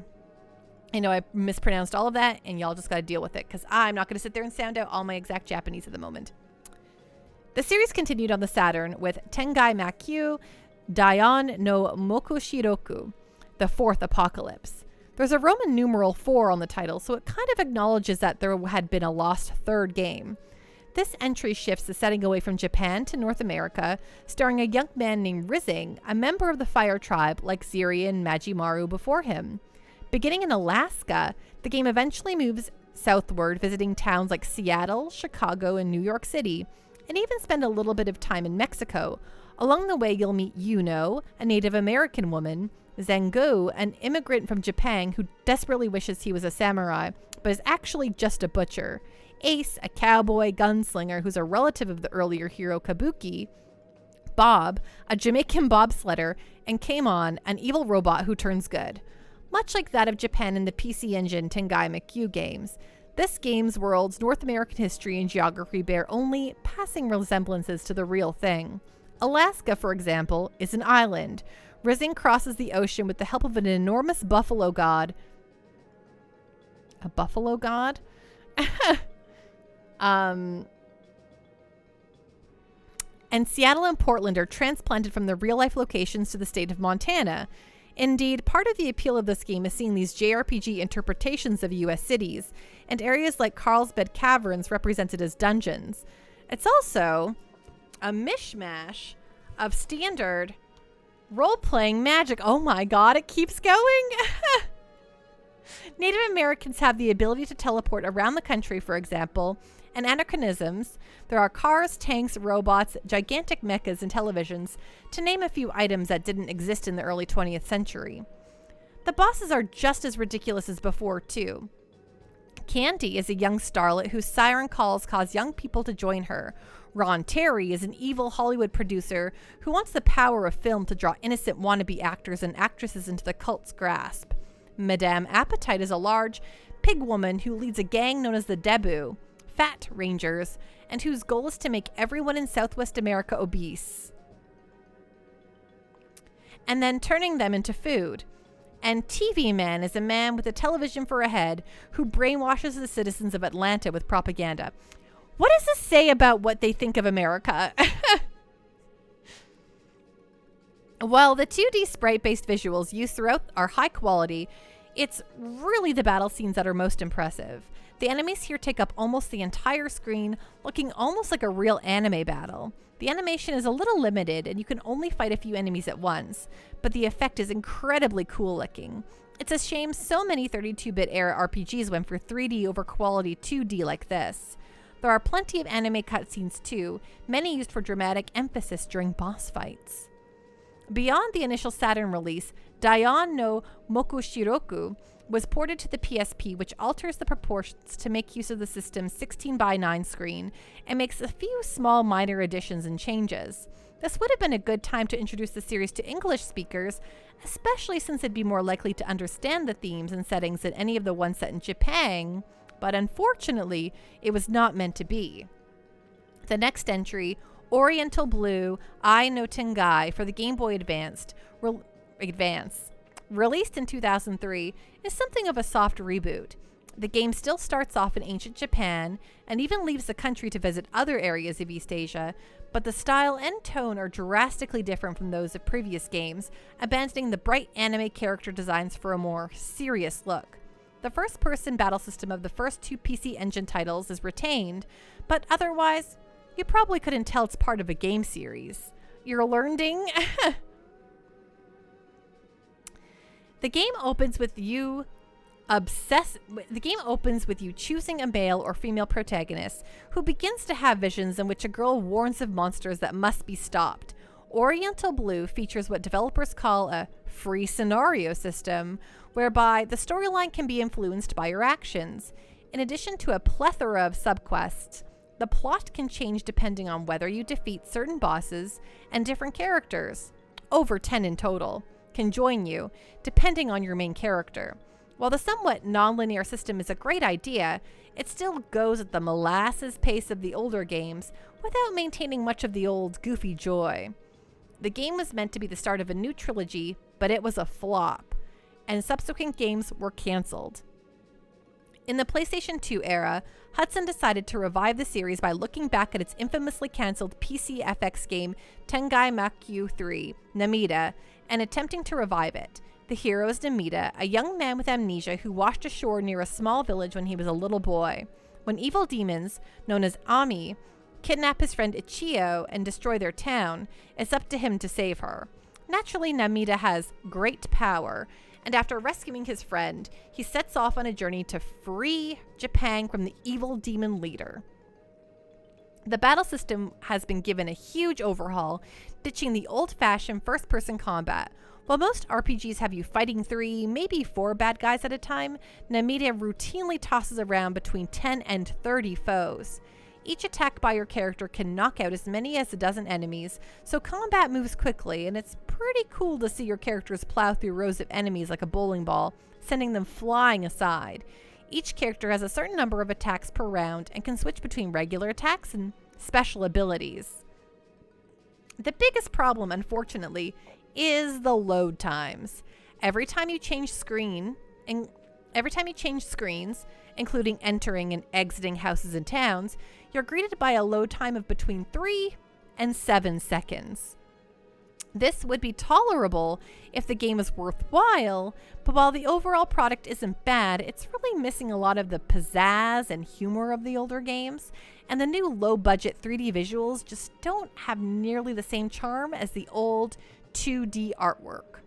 This spelled the end of the main Tengai Makyu series, though Hudson did go back to it with a remake of the first game for the Xbox 360 called Tengai Makyu Ziria Harukanaru Japan, a faraway Japan. Released only in Japan around the platform's launch, it's actually based on an earlier draft of the story from before Shoji Masuda was involved, so while the characters and basic premise are the same, the actual events are quite different. So as a remake, it's indeed quite liberal with the source material. Probably the biggest change is that Ziria, who was mostly a silent protagonist before, is now a much more active personality. The visuals are entirely 3D, though given that the game came out very early in the system's life, it looks quite basic.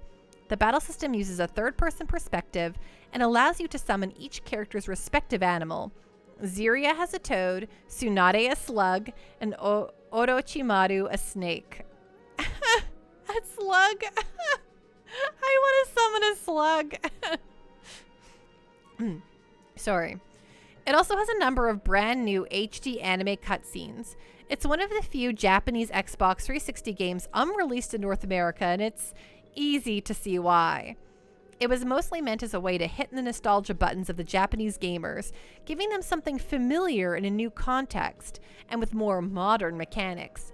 But on its own terms, it's a rather basic RPG with relatively poor graphics. There were a handful of spin-offs as well. Tengai Makyu Shinden is a 2D fighting game for the Neo Geo, which is basically SNK's Samurai Showdown, but using characters from Tengai Makyu, Ziria, and Manjimaru. This is actually the only piece of Tengai Makyu output that made it outside of Japan, where it is known as Far East of Eden Kabuki Clash. The fighting game came out here? Kabuki Itoruyudan is another 2D fighter for the PC Engine arcade card. It isn't quite a sequel to Kabuki Clash. Rather than aping Samurai Showdown, it more closely mimics Street Fighter II, right up to utilizing the 6-button pad. And Tengai Makyu Deno Karakuri Kakutoden is a full-motion video fighting game for the PCFX, which essentially means you push buttons and watch footage of your character holding some special moves. Tengai Makyu's golden age was in the 16-bit era. Despite the quality of the Saturn game, it saw its great successes on the PC Engine and will forever be associated with it. It's unfortunate that it was connected to a system with minimal presence outside of Japan, because it's a delightfully lively series that remains largely inaccessible to this day. All right. Woo! We did it. And now I'll give you just some quick little blurbs here, the little tidbits they include here. And man, there's some amazing artwork here, folks. Okay. Released 6 months after the launch of the PC Engine CD, Tengai Makyu Ziria was a killer app for the platform in Japan, along with Ys Book 1 and 2. Thank you for the review. Thank you so much, Star Pendle, for those bits. Tengai Makyu 2, Manjimaru, includes an extensive opening cinematic sequence, which introduces the powers of its 4 main cast members. I want to get my hands on these. I want to play them. I want to play them on stream. They sound wildly wild. Many Super Famicom versions of CD games ended up being substantial downgrades, but while Tengai Makyu Zero is missing the fancy cutscenes and voices, it's still no cheap spin-off, offering interesting gimmicks and high-quality visuals. If there's one Tengai Makyu game that should have been localized, it's The Apocalypse Floor, which includes a hilariously warped view of the United States. Oh my gosh, I have to play these games. Thank you so much, Space Robot Arm, for those for those bits. It means so much to me. Lord Nevessa, seeing that panda reminds you of the panda from South Park. Oh, that panda is not a good panda, is he? He's up to, well, he's Super Nimbao, you have to play these games now. Oh my gosh, thank you so much for the hype train. You have to play these games now. I do. Oriental Blue was a reboot of the Tengai Makyu concept, but unfortunately it wasn't much of a success. Tengai Makyu is one of the many RPGs that just couldn't evolve with the times, as the subpar PlayStation 2 entry attests. Gaijin Works became localization production on the Ziria remake for the Xbox 360, though it ended up falling through. Going by to the poor visuals, it's unlikely it would have impressed anyone. Kabuki Clash is a solid fighter, if rather unoriginal, but at least it gives English speakers an introduction to the main cast of the PC Engine Tenkai Makyu games.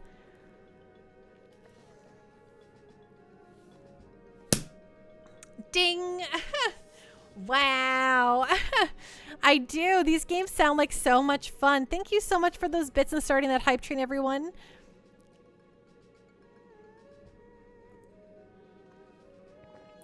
Gray Attack 007, hello. We were just finishing up a Professor Pando lecture from the old A Guide to Japanese Role-Playing Games, where I take a moment out of my time to read an entry as requested by someone from stream. And Space Robot Arm requested to hear oh my gosh, I just literally read it and now I don't remember the name of the title of the series. It's like Makyu. Something Makyu. Hello, Shockwave. What's going on? What's on the up and up? Yeah, the US one sounds pretty incredible. The sequel, like number 2, sounds really good too.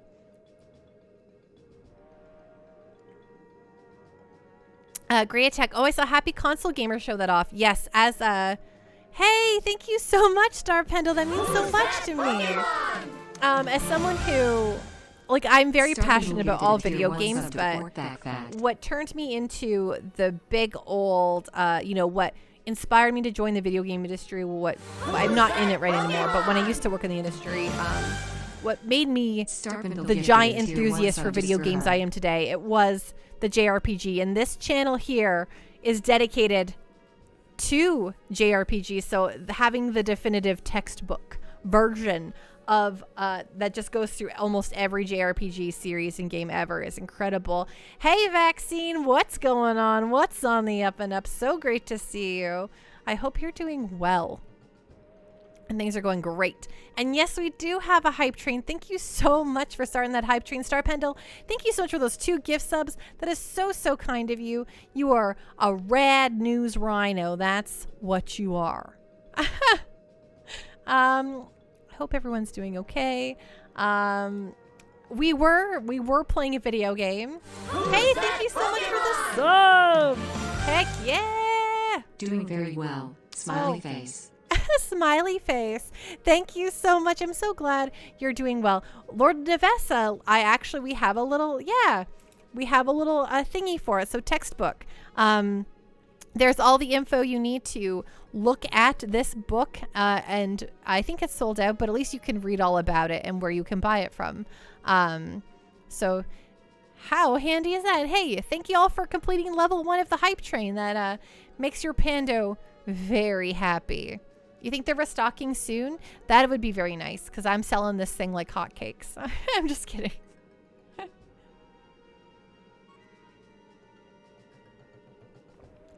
Woo, that was a big one though. I thought the Pokemon one was very long, but Kiki, Hamacho, I love you. Why do I not have him in my life? We, the Tenko, are citizens of Yafutoma. No matter how long you live away from it, you never forget your love for your country. So we consider Kangan's treason to be a very serious matter. I know you are not even from Yafutoma, but please, we need your help. He thought it was 4 pages. I miscounted. Hey, that's cool. I learned a lot about it, and I discovered something I actually truly want to, like, investigate playing. Website says May. Perfect. Perfect.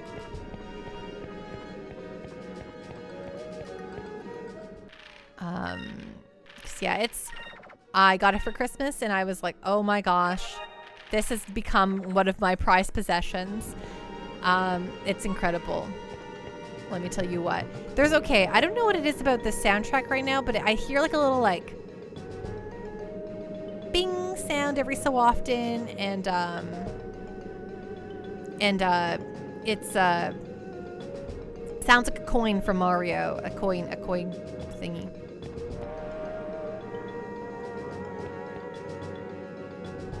Oh, it does kind of sound like I wrote it. I definitely did it.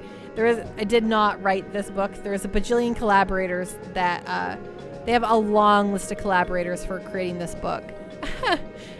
But yes, Pando did not write this book.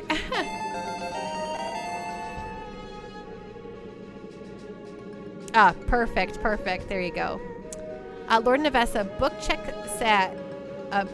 Falcom having its own chapter is completely appropriate for that book. Yes, Falcom does deserve their own chapter. Okay, let's go do battle against the Armada. Whoo. Hey, you can't expect to fight in that ship. No? Come ride with me on my ship. All ships, prepare for battle. We must take back Yafutoma.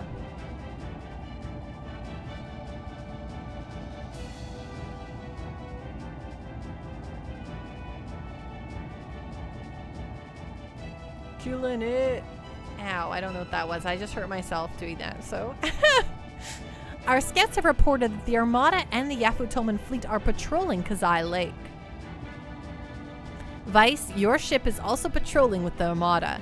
Specs, I had enough time to drive home and warm up with a shower. That's awesome, Specs. I'm so glad to hear that. Vice, your ship is also patrolling with the Armada. Now it's personal. Ha ha ha. I understand your frustration. If we can get your ship back, we can win this battle. The Tenko will attack the Armada from the front and keep them distracted. While they're keeping the Armada busy, I want you to get the Delphinus back. Without the Delphinus, we don't stand a chance. Sounds like a plan. All right, men, get ready. Let's show them what the Tenko can do. Hey, Captain Giraffe. Okay, Prince, no need to flex on us. We know you're pretty. Right? Oh, it's Mount Kazai. Remember when we spent our whole stream in Mount Kazai last night? It looks like our pirate friends want some action. Things just got a little more interesting. I'm coming for you, Red. Soon you'll be all mine. This guy's so gross. So gross. Ugh.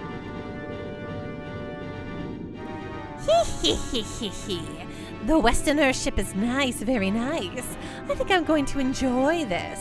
Thank you so much for the hype train, everyone, and for completing that. Your Pando appreciates it so much and appreciates you all so much. You're all awesome as dang heck. Oh, that turtle is so cute. But I never dreamed that I would be able to kill Prince Daigo so soon. Now Moegi will be mine for sure, as well as the throne.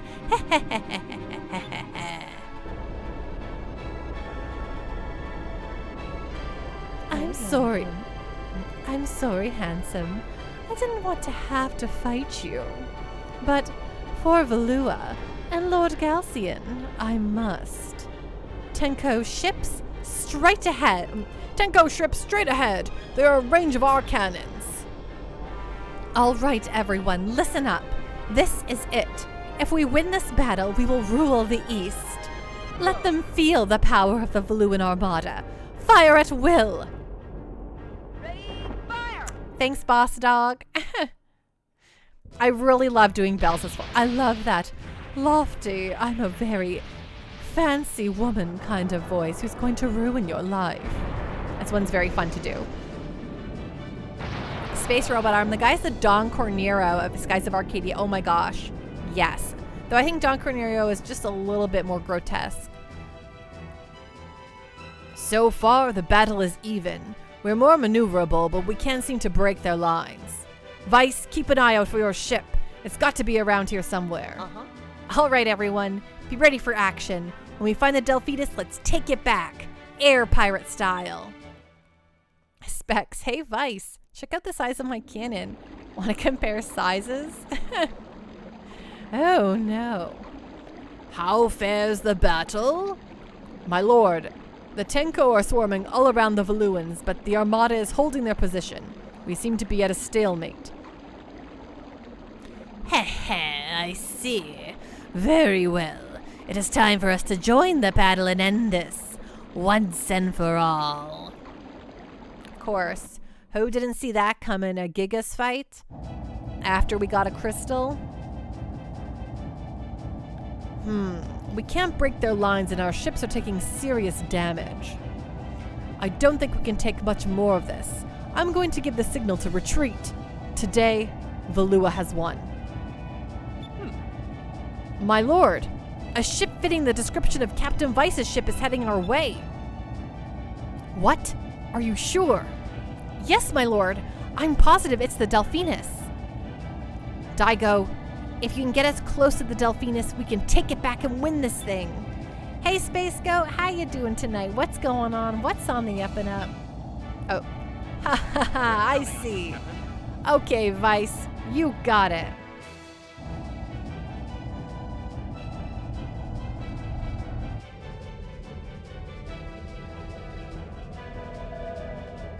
We're going to have to jump to the deck.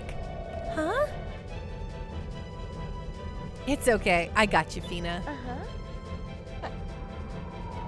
I'll be right behind you.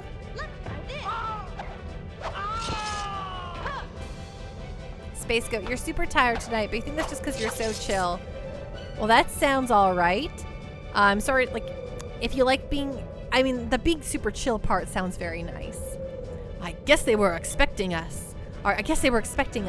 Let's throw these goons off of our ship.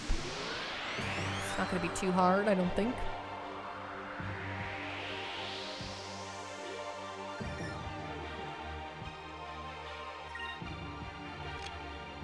Okay, attack. Let's throw Lambda Burst out to soften him up. Oh man, counter stances. Rude. Rude.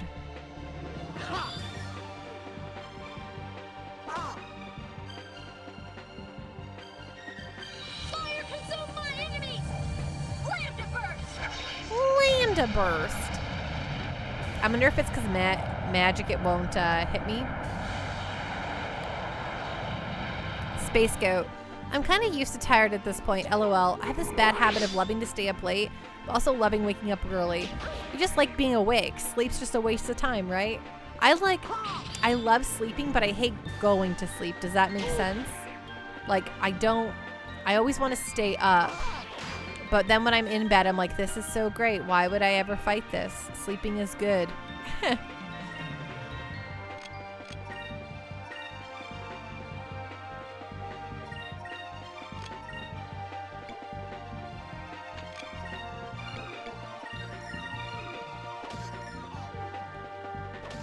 Yes, you get me. Sleep is an obligation. I'd rather just do things, right? I have so much more time left in my day if I could just don't have to sleep as much. Though I am like someone who desperately needs a lot of sleep. So like if I don't get the sleep I need, then I'm just like a whiny, sucky baby all day. So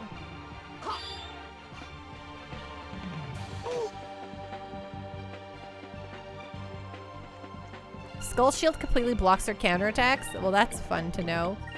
Skull Shield is, well, it helped me through a lot of things. Pirates of old, defend our cause.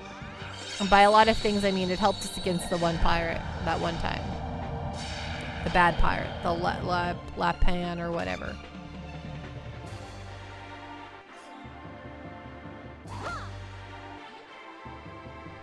Over there. Yeah.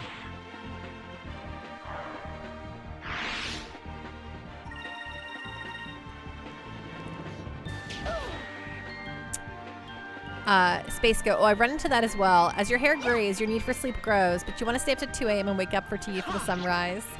Oh man, yeah. Once I'm sleeping, I don't really want to wake up, but then I don't like sleeping until like 2 or anything either. I have my regular, 8 to 4:30 jobs, so I do have to be awake for that, but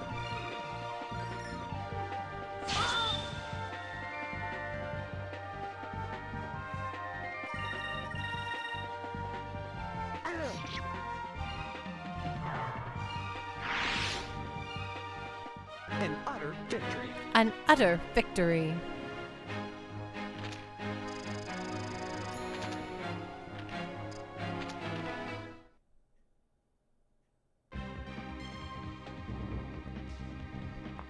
My ship! My beautiful ship!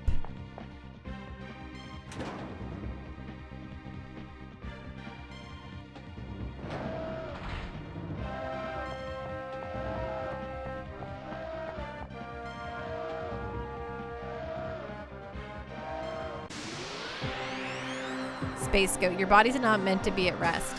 When you wake up, that's when you wake up. If that's to use the bathroom at 4 a.m., then you're just up at 4 a.m.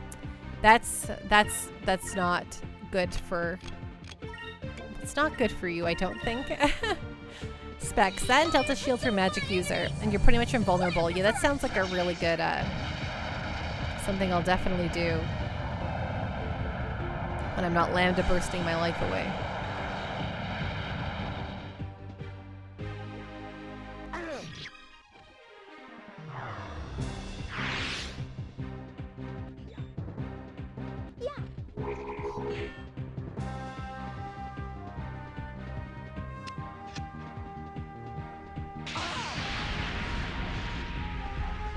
Is the upcoming boss a real pain?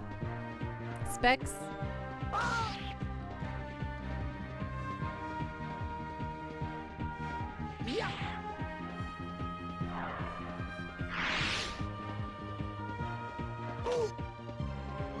Space Go. I think it's left over from working for a music venue at nights and going to school at days. I think that broke your sleep schedule forever. Oh man, I'd probably be sick all the time. Specs, you don't need to, and it's kind of overkill, but it's our ship, dang it, and I like the idea of the crew kicking their butts. That's fun. I can see why you would do that in that case.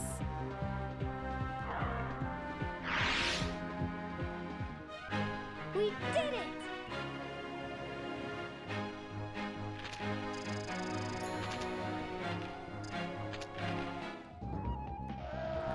Have the crew save themselves.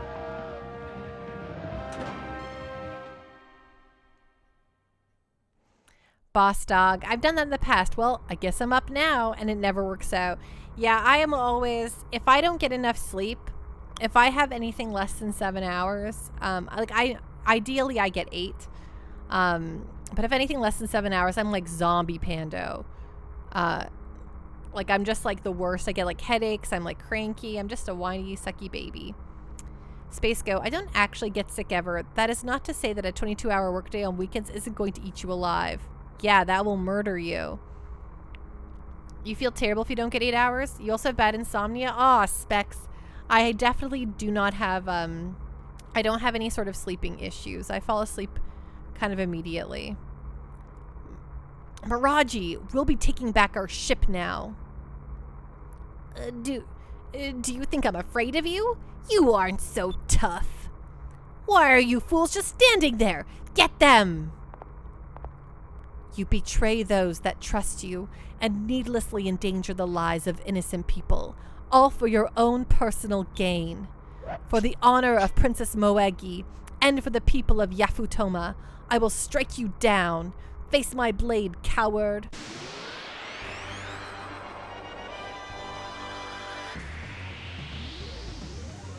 He even stole our flag. Yeah, I don't think this will be a tough boss. But I'm going to probably do it how I normally do it because your Pando here is a is a sucky baby. But what I do want, okay, first of all, I will do all those things. I just want to initially have enough for to get our constant heals.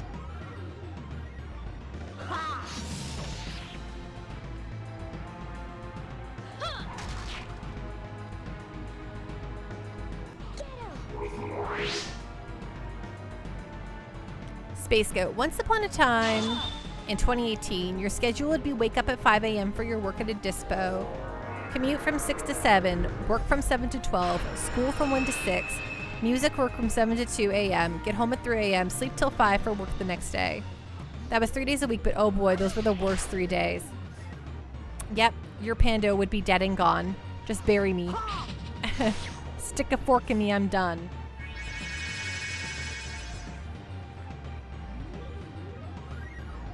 Okay, oh, did I accidentally... Okay, so,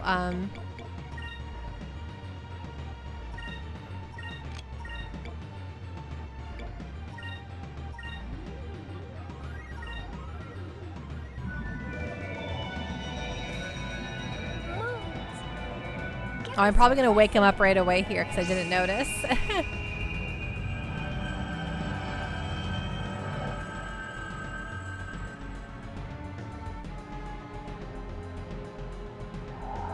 Pirates of old, defend our cause! Captain Giraffe, I wish Fina would have a different stance in cutscenes. I don't know why it bothers me, but it's like, just stand with your hands at your side for a minute. So, I don't know if any of y'all ever played Eternal Sonata, but every character in that game like holds their arms like out to the side of their body like this. Like they're all like, not one of them are, it really bothered me so much. I'm like, why does nobody put their arms to the side of their body?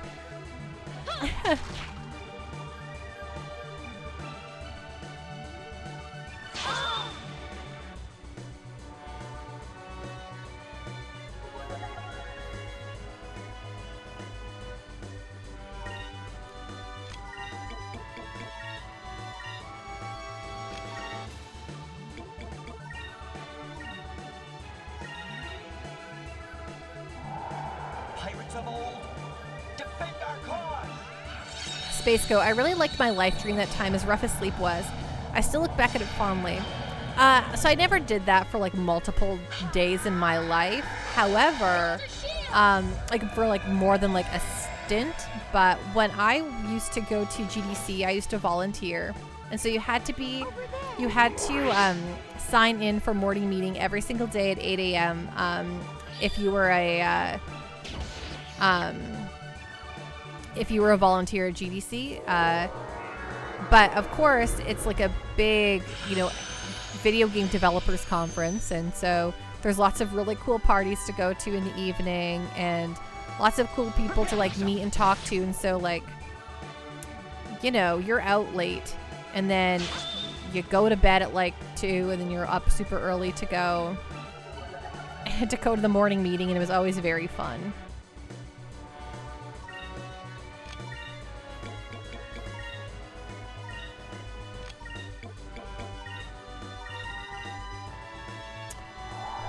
Space Go. I've met insanely famous musicians and I was at something like 150 concerts a year. Well, that sounds like a very cool time, even if it was totally, it sounds like something that it was a good thing you did in your youth, right?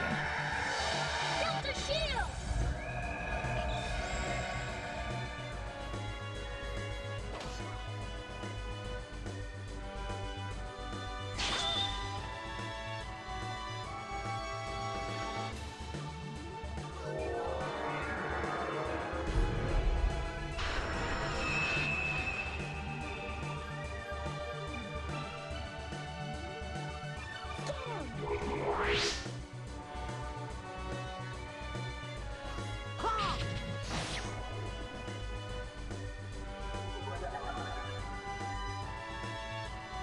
Okay, time to get real.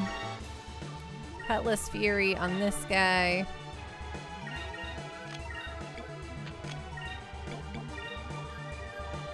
And, yeah, you go for it.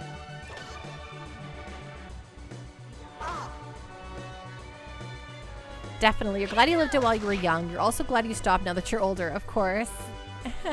That's the way, right?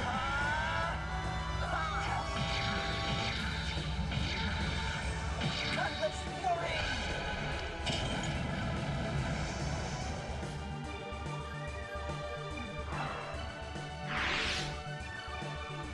Move! Give me strength!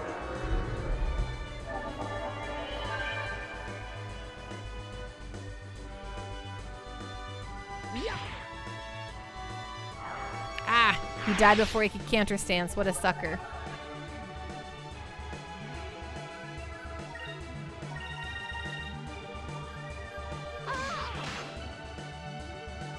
This final boss.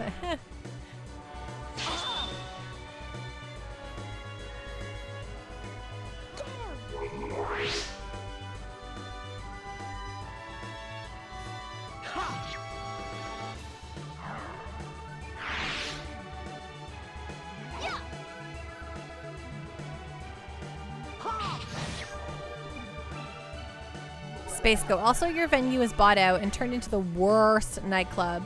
They have so many violations. They kept the name and absolutely ruined it. Leaving when you did wasn't really a choice, but you're glad you didn't stay. They got shut down permanently because someone got shot there. Whoa, did you own the club yourself?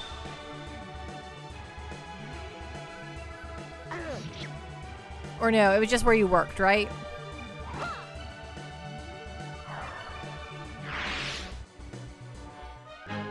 That was fun!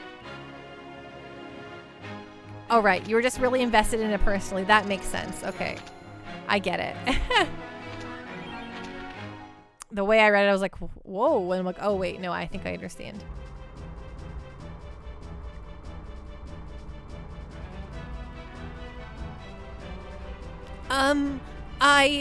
No. Help!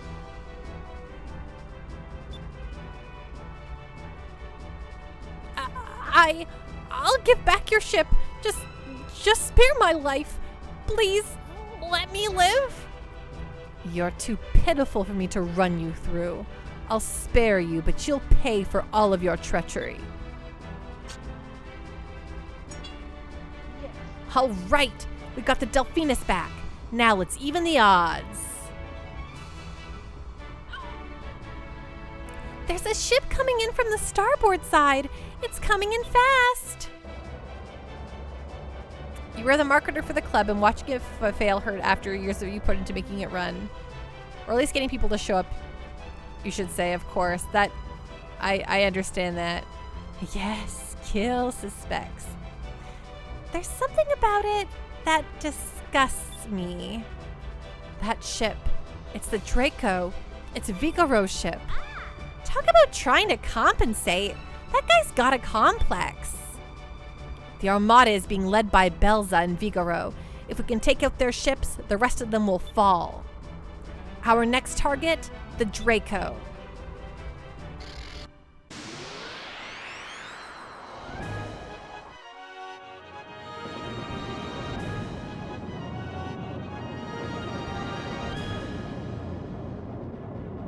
Okay, just before we start a ship battle, which I assume is going to take us a while, it's going to be the most straight. Oh, well, that's nice. Do you think Beliza and Vigoro are a thing? No space robot arm because Vigoro's tried to, for lack of a better term, rape our Ica on one occasion at the very least. So I don't think he is. He just loves all the women apparently. But he, okay, is it tea time? Yes, it's tea time, Mr. Bubbles. Be right back. Belza's already said she's committed to someone, and I don't think it's Vigoro. It's true. Belza's too good for that. Okay, I'm going to be right back. It's tea time, so hang tight, Mr. Bubbles. It's so great to see you. Don't go anywhere or do what you got to do, and I'll be right back.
I've returned. Hello. What is going on here? What is happening? Starboard imports. I don't rightfully know how to identify which is which. But I'm back. Guess who's back? Pando, and I got some tea, indeed.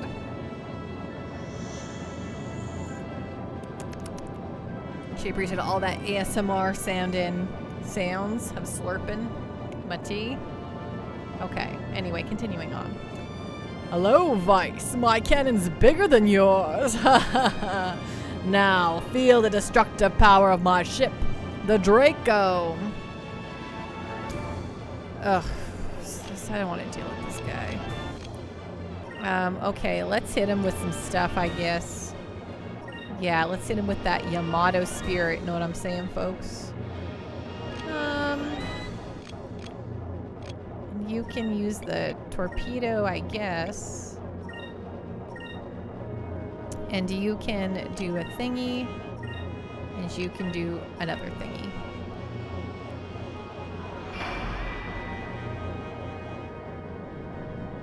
I do see this turn order. Every time you fire your S cannon, but he can also fire his S cannon. Oh, yeah, those are the S cannon symbols, aren't they? That's fun. Wow. Okay, I guess I should have thought about that first.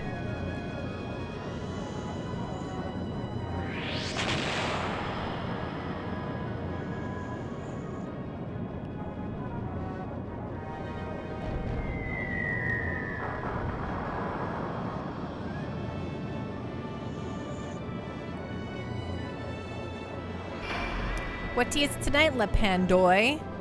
Well, Mr. Bubbles, I have here a pumpkin chai, actually. It was a fall tea that came out at David's Tea, and I like chais. And I ain't embarrassed to say I like a little pumpkin every so often.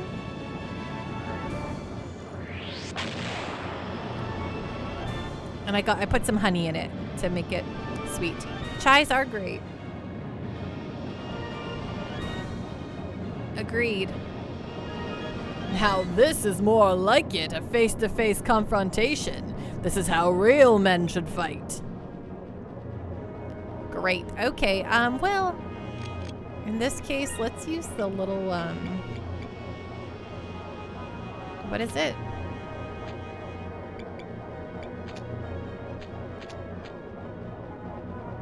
Okay, we'll just,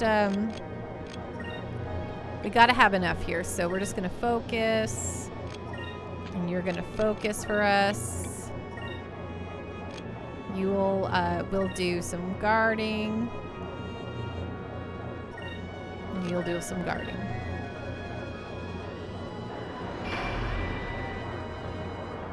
Mr. Bubbles, have you ever had an Indian chai masala tea? So, we have a really great little chain of tea shops around here called Remedy, and they all specialize in chais. And you can also get really good little, what are they called? Really good little, I forget. They're really good though. They're like the little deep fried crunchy dumpling pockets from getting a lot of Indian cuisine. What are they called? Oh, why can't I think of this right now? A samosa. I remembered it right now. Samosa. You can get this little chai and samosa set that is just flippin'. Yeah, thank you, Mr. Bubbles. That are really stinking delicious. And now that I'm talking about it, I'm like, you know, there's remedies everywhere. I could very easily go and get one day here. Maybe I should. Go for a little treat. Dude, samosas are bomb to the walls. They are so good. I haven't haven't ordered an Indian food since around before Christmas. I love it. Oh, don't forget your crew too. Didn't you just get a crew member that maxes your SP?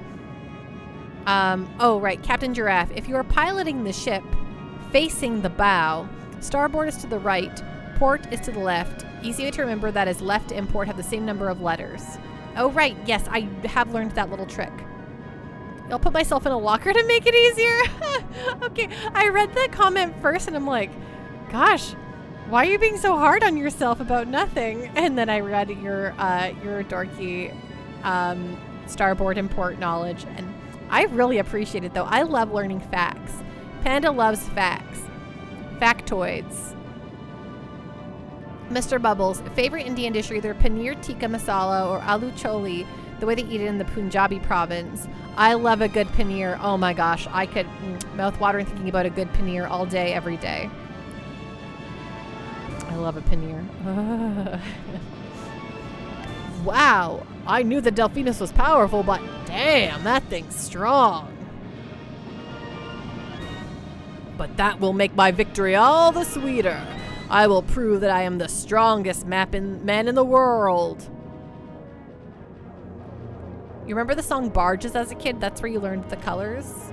Okay, we're in a little bit of pain, but that's going to be okay. So you're going to S-cannon us here.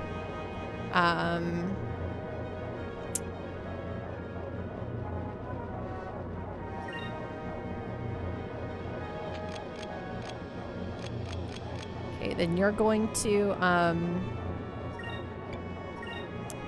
then you're going to, so magic. Actually, let's use your magic. You got the Sacrulen. That's a full, is that a, I bet you it's not a full heal, but we'll try it. And then you do a little dodgy dodge here. And you can do a little attacky tag. Why not?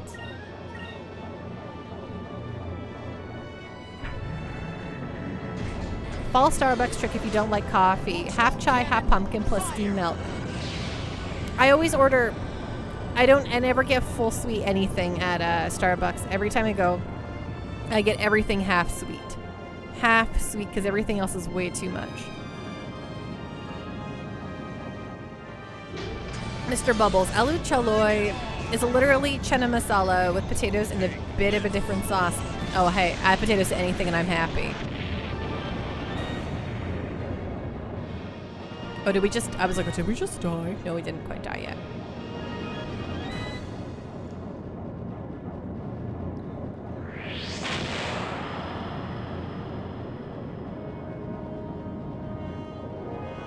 Oh, you're making me so hungry to order myself some Indian food soon.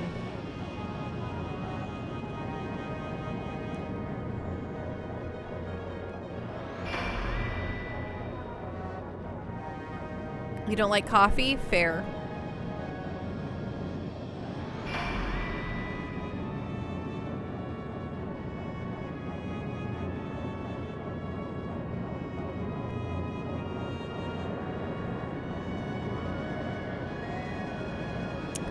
Yeah, I've always liked coffee. Like even as like a little kid, I liked coffee because I'm some flippin' weirdo.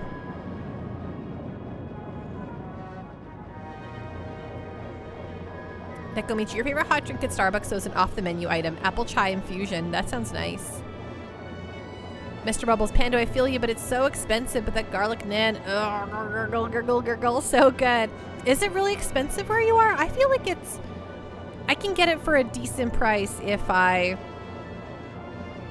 don't, like if I can, like we have a really good, like, woo, trying to think here. Woo, woo, woo. You can get like a good deal where you can like, I don't know, a lot of like the food, a lot of like the, because of like the pandemic, a lot of places offer like a lot of good deals. Like, hey, tonight you get buy one, get one, you know. And I feel like you really get a good deal. And then it lasts for days, at least for me. Steamed apple juice and chai. That sounds pretty good, Nekomichi. Star Pendle, is there a good coffee to start with? I haven't tried much yet, but should make it a habit maybe.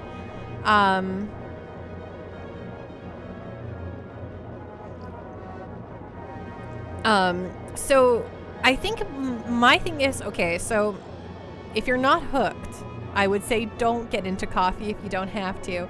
But I mean, coffee's just really nice. I don't know. I think that as a vice, coffee's probably one of the least destructive ones.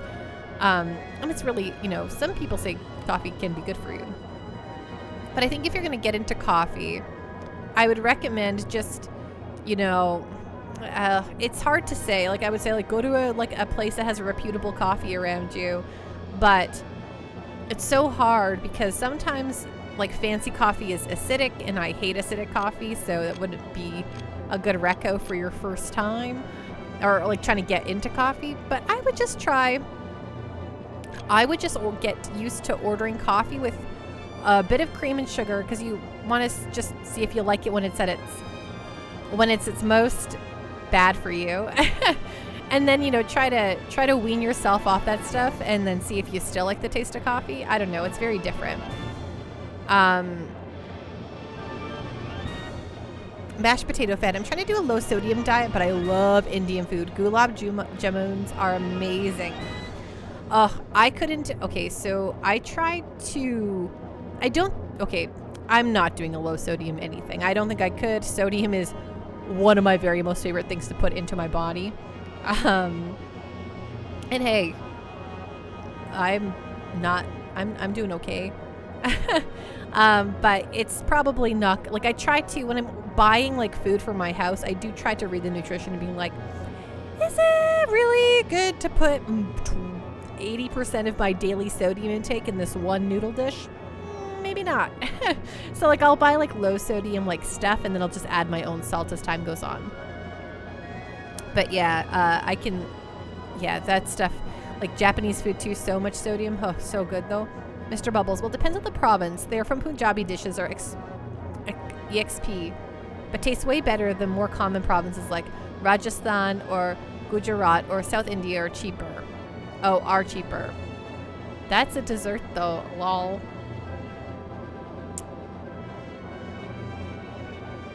Oh, right. The American version of gulab jamun would be donut holes soaked in maple syrup.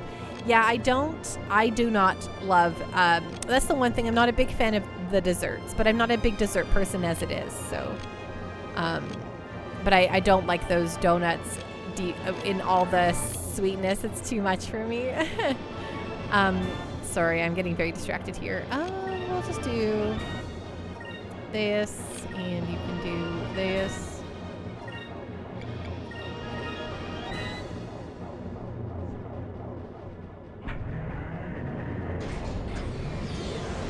Every culture has a dumpling of some kind, from a pierogi to a samosa to a gyoza to a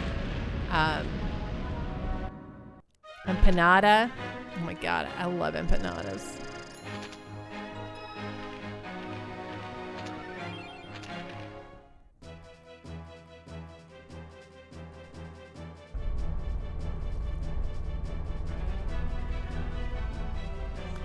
I don't believe it. They survived my Vigoro cannon. Belisa. I change her name up every time. Bone Chalk Broadcast, empanadas are top tier, aren't they? I wouldn't expect anything less from you, handsome. Not even Vigoro could stop you. As an admiral in the Valuan Armada, I shall defeat you. We already beat you once, lady. What? Here it comes. Low sodium diet is hard. You miss Thai food, Indian food, really any takeout. But you're starting to like fresh fruit and veggies more and more. I'm like a pretty big fan of fresh fruit and veggies. A lot. But I really love, but yeah, I try to eat more and more of them all the time, because like while I'm lucky, I'm not one of those people who are averse to eating like salads or vegetables or anything like that. Like I like all that food a lot. But I'm always just like lazy. But I've been doing a very good job. I ate a kiwi and a banana today along my scrambled eggs.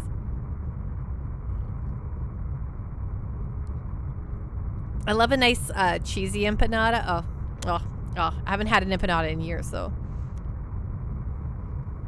Dude, spicy pad thai with tofu is my love. What was that? Vice, look! Here it comes. Oh, that's not what you want to see.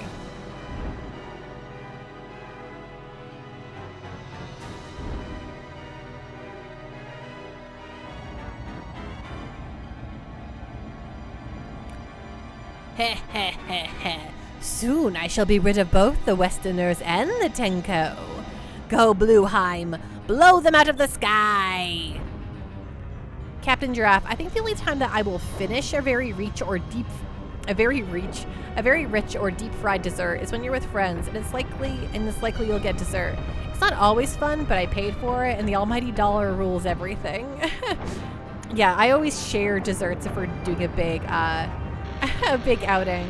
Mashed potato fen. Okay, let's stop talking about amazing food I can't eat. That always happens at the Pando channel. I'm sitting here being like, yeah, I guess I can't eat for a while either. Oh, you'll pay for a shareable dessert. Oh, I understand. This must be the blue wind that the king was talking about. The winds are too strong. Our ships are losing control. We can't hold our formations. If this keeps up, all of our ships will be destroyed. I didn't want to do this, but we have no choice. All ships retreat. It's Blueheim. We might be able to take him on with the Delphinus. I really hope so. It doesn't look like we have much of a choice. All right, everyone, let's go. It's up to us. You'll pay for the shareable dessert, but I understand. Mr. Bubbles, I have to say, best dessert is like key lime cheesecake or just a regular cheesecake with a raspberry swirl. Unless it's a Cheesecake Factory cheesecake, that stuff is gross. I'm not a cheesecake person myself. I like pies. I like to have a nice pie, or I do like a nice chocolate, not like those chocolate mudslide, like triple chocolate explosions or whatever, because I want the actual like cake stuff. Like I want to have a nice like chocolatey fudgy cake, but I don't want it to be like only made of like mousse, you know. I want it to be made of cake. Do you know what I mean? I don't like citrusy desserts either, Mr. Bubbles. So I've never had a key lime pie because I don't like citrusy desserts. Blueheim is the blue Gigas. It will most likely attack with wind and wave attacks. I know. I felt bad because I've got like, before when you used to work in an office, like people would bring in treats, right? And I love to eat the free treats. And one time I like went in and I was like, ooh, cookies. And I like shoved one in my mouth and it was like a lemon cookie. And I was like, and I'm like, is anyone around to see me be super embarrassing about this? Because I literally I didn't even think about it. I'm like, I hope I didn't just offend the person who made this, because it's not that it's gross, it's just I hate lemon anything. Except for savory foods. Like, cook me some chicken and a lemon. That's, mwah. Put lemon in my soup. A nice lemon rice soup. Oh, whoa. What about pecan pies? They're the bomb diggity. Yes, pecan pies, very good. Well, we don't have much time to think of a plan at this point, so we'll just have to look for a weakness as we fight it.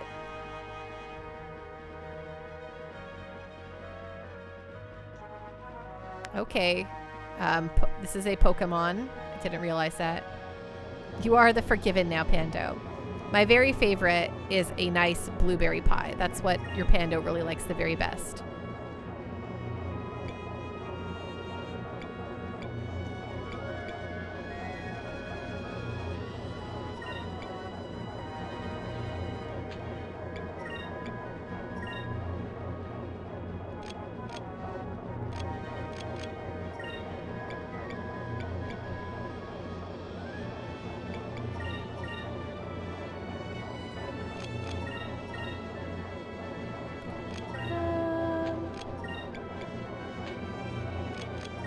Why not?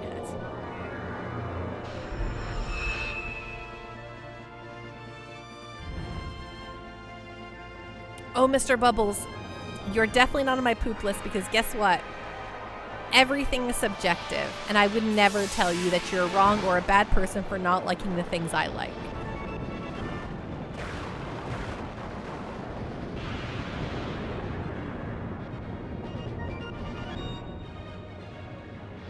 Nekomichi, apparently at Disneyland, you can get a blueberry chocolate sauce to dip your churros in. I don't think I've ever had a churro, though they look good.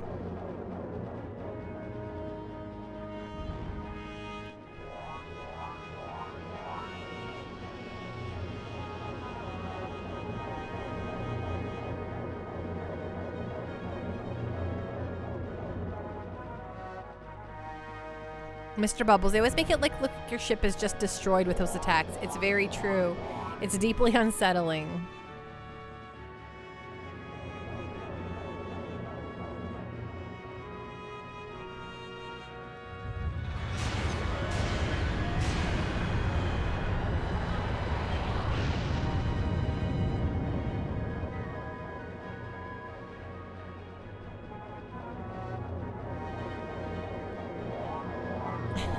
Enchilada Nekomichi, my mind just blew away. Blueberry chocolate, wow. I can't believe how fast that thing is. Never thought something so big could move so fast. Okay, so you want us to be fast too, I guess. It's like, oh my gosh, the world in your ship was just destroyed. 1 damage. Right?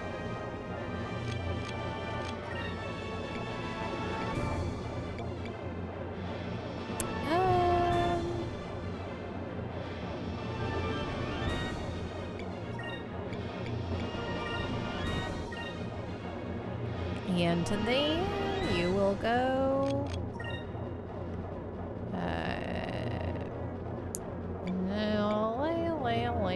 Whatever. No, you'll do this. Actually, no, you'll do. Oh my goodness. Okay.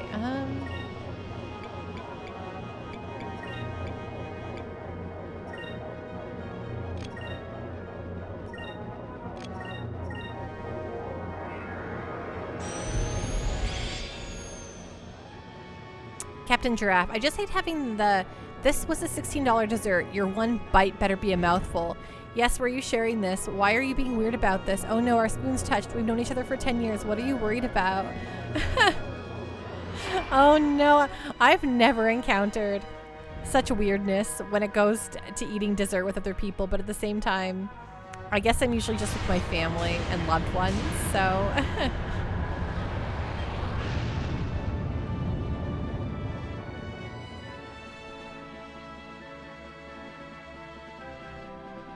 Hello, Yokai. How are you doing tonight? What's going on? What's on the up and up?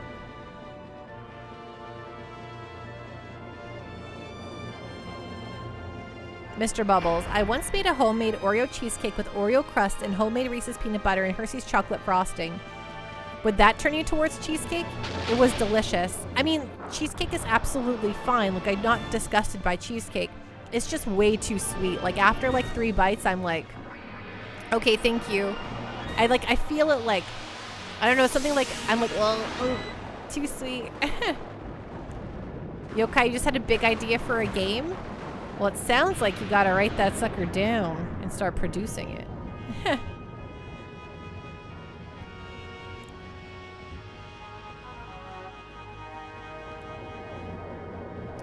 If it's too sweet, it's a bad cheesecake. It should be a bit bitter too. A bit bitter, really? Okay, you do your thing right there. Meanwhile, you will do magic. An incrum right here, why not?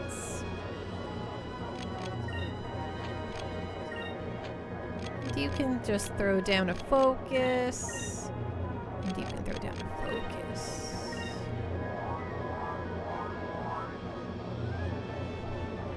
Well, sharp, I guess. Yeah. I've eaten a world of cheesecakes. Like, I cannot imagine a Reese's peanut butter and Oreo cheesecake being anything less than super sweet.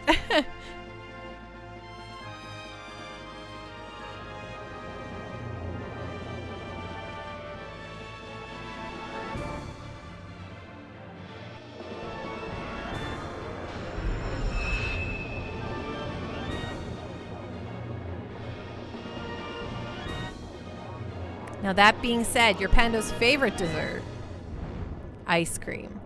Hello, ice cream, please. I want some ice cream right now.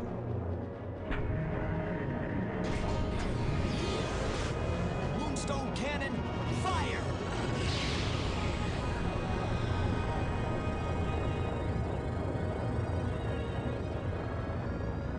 Okay, that's a nice chunk of HP off this beast.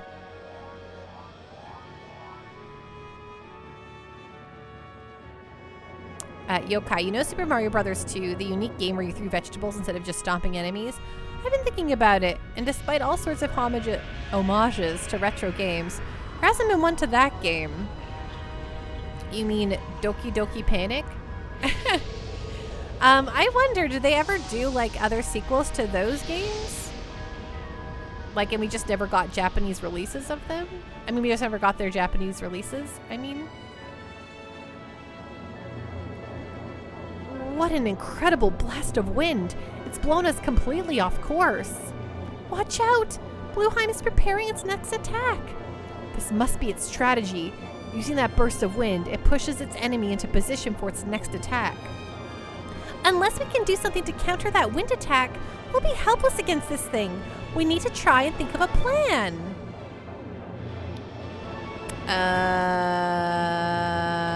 What?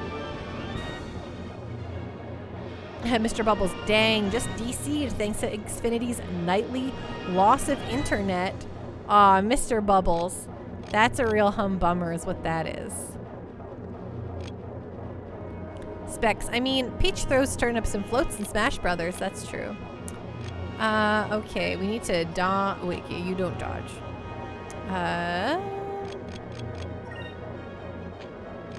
I'm not quite sure. That is maddening, Mr. Bubbles. I'm with you. That's a real bummer.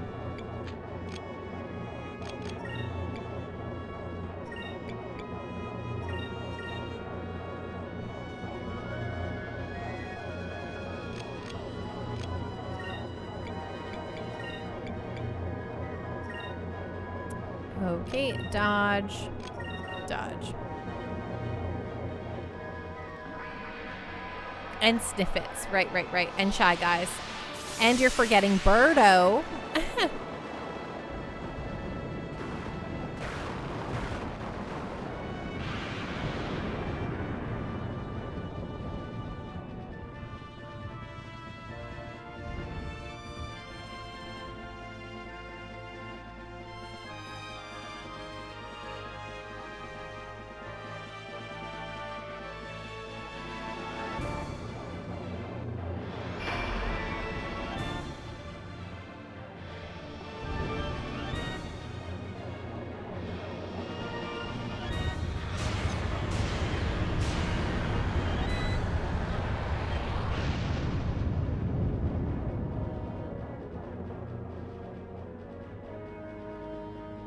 Space Robot Arm. I think it'd be hard to make a game where you pick vegetables and throw them at enemies without coming across as derivative rather than an homage.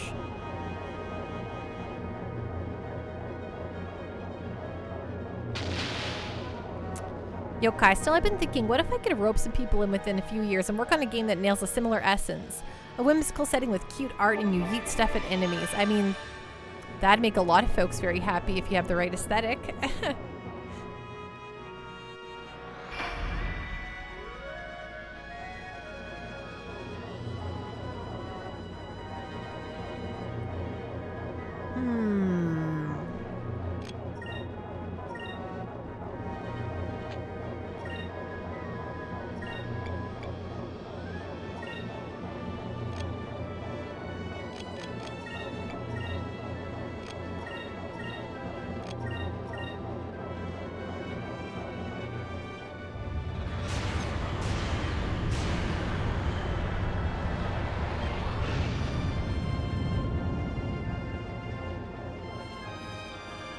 Be fun if you cross it with a Harvest Moon-esque style and you have to grow your own vegetables in order to be your weapons.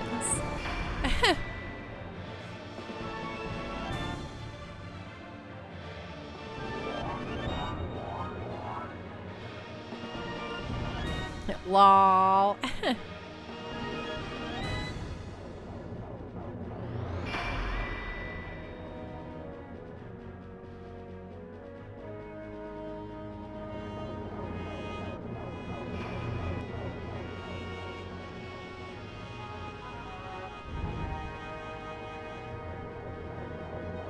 This dang bird. Sergeant Alpha, this dang bird is right.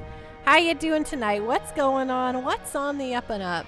Space Robot Arm Panda giving away the good ideas for free. Yeah, I should be in the video game consultation game. I'm not gonna lie to you. Game studio should just hire me to come in and look at their work and be like, well, okay. Well, if that's what you think, the kids will like. How are you doing tonight, Sergeant Alpha? Welcome on in. I hope you're having a great night. Sorry, excuse me. I didn't mean to get all weird. Okay.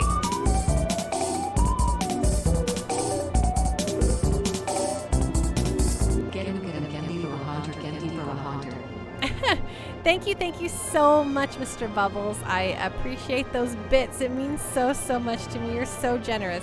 Thank you. Sergeant Alpha, I'm good. Just excited for more people playing this game. So yeah, my history with the game. Well, currently, we're actually playing on the GameCube. So we are playing Skies of Arcadia Legends, the GameCube version on the GameCube.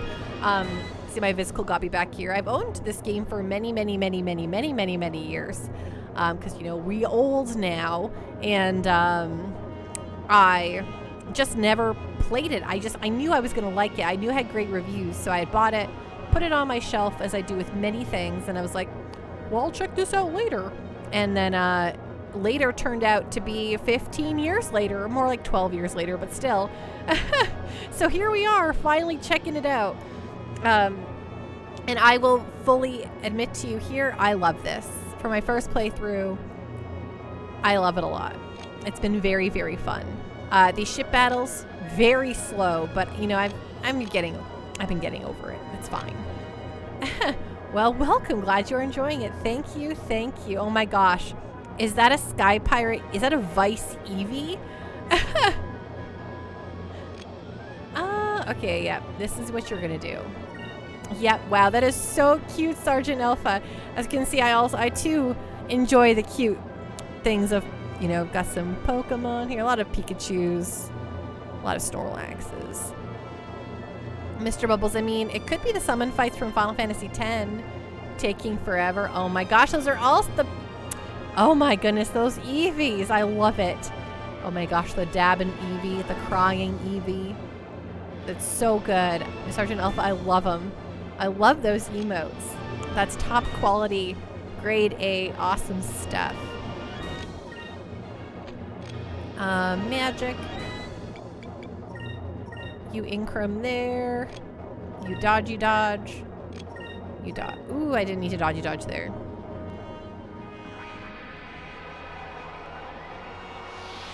V-emotes.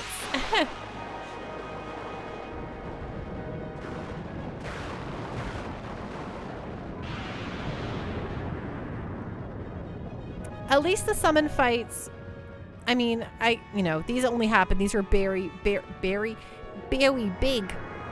important fights. Oh my goodness. The summon fights are always like super, you know, important for you and blah, blah, blah.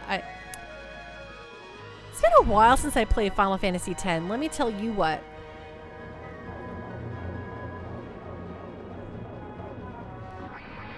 I can foresee it being on some polls in the future. But hey, if you're new here, if you're lurking around, if you're curious about the old Pando, we're playing through every JRPG ever, and we are going to play Phantasy Star after the original one for the Sega Master System when we finish Skies of Arcadia. So it's very Sega-ish around here lately, and it's very fun. However, On Fridays, starting this coming Friday, on Fridays, we will begin our grand journey through the Castlevanias. So if you like Castlevania and you want to see me experience them for the first time, save states are not safe. I'm going to be using them repeatedly. You've come to the right place. Sergeant Alpha, thank you so much for the follow. Welcome on in to the Pando Party. Woo, woo, woo, woo, woo. Ding. Cactuar pose. Okay, Blueheim took a hit there.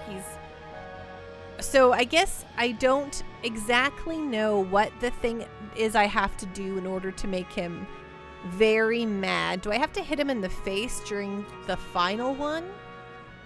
I'm not quite sure how I can prevent the bad attacks, but I will say I think I could just eat it. So, whatever.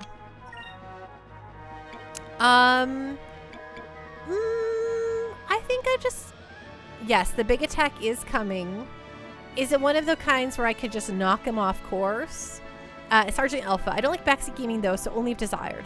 Totally. Let me just try one more round here. We could probably just murder it here, and I could just ignore the mechanics and call it a day. I do have... Like, I feel like I can't die because Aika has Sakrulen, which totally heals the entirety of the ship for a bargain of a cost, so I'm not too worried about that. I just, you know, I think we can eat whatever this thing throws at us, honestly. You know, maybe I'll just throw this down just to keep us alive during whatever the heck is about to happen. Or you know what, maybe, okay, here's what we're gonna do. We're just gonna use a little quicker. That sounds fun. Just in case, you know, maybe that will also help. And then you're going to use an item, which is yeah, let's just we just need a smaller heal here, so we'll throw down the deluxe kit. And you can do a digi-dodge. Perfect. Love it. Good night, Space Robot Arm. Have a great night. Thank you so much for Tenku Mayu. I'm so glad we learned about the PC Engine game today. Have a great night. Rest well, be safe, and we'll see you again soon.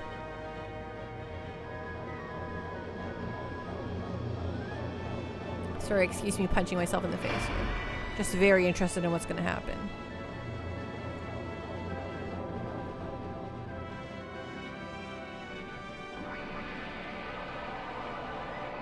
Got Phoenix Raid. I probably should have just Sacrilend. Whatever, we'll be fine. We'll take the small heals.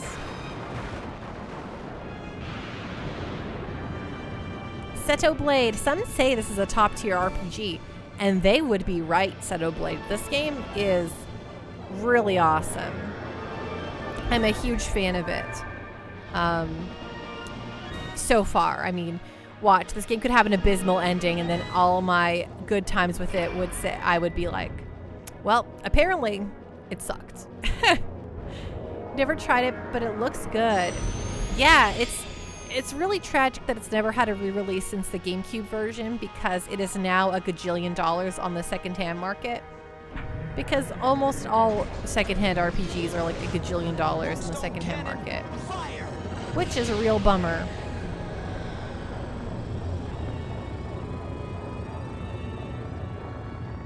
Oh, we're so close to murdering it.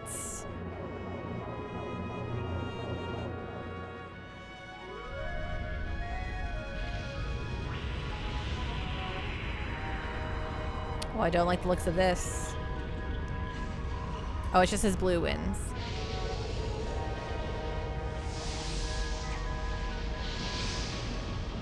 Oh, we got stuck in it anyway? Or were we okay? No, we got stuck in it anyway. Okay. Good night, Bootless Pit. Rest well. Be safe. We'll see you again soon, okay? Seto Blade. It is. Game collecting is painful unless you're fortunate to be wealthy. That's true. That's why I've kind of like, even though I have like, I've been collecting games since I was in high school, and I'm now in my mid-30s, so I still have quite an extensive collection. I've only sold one or two here and there, some to my utter dismay, but I won't talk about that. But I have really not gotten rid of any of my games from the time I started seriously collecting till now. So I have a really nice collection. And when I was in high school, the PS1 was contemporary. It was new. It was the thing. Then the PS2 came out towards the end of my high school career. So with the PS2, with the PS1, I mean, Xenoblade, it was actually Persona 2 Eternal Punishment, which I bought. I read the review in EGM. They loved it. I was going to the city because I lived in the middle of nowhere, so I didn't have a place I could just buy niche games. So that weekend we were going to Winnipeg, the big city, and I was like, I'm going to buy I'm going to buy Persona 2 Eternal Punishment because I'm really into RPGs, and the Electronics Gaming Monthly this month says it's amazing for an RPG, so I'm going to do it. And I loved the look of it. I picked it up and I got it home and I played for like an hour. Yeah, it's warm here, Captain Giraffe. It's disappointing. So I played it for about an hour, and then I was like, this isn't like my Final Fantasies. And I put it away, never to touch it again. And so I sold it a few years later, and then Persona 3 came out, and I picked it up, and they became my favorites. Yeah, Yokai, that's my teenage dumb pando voice sounds also very much like old bag. No, it's okay, Captain Giraffe. So I was very upset about that. So I sold Persona 2. It was like, whatever. Then the Persona series became one of my favorites, and I was like, oh, I wish I had that Eternal Punishment, and I gave it another chance. And I saw it in a store many moons later, and it was $80, and I was like, oh, I don't know if I can afford that. $80. Ooh. And I walked away from that one.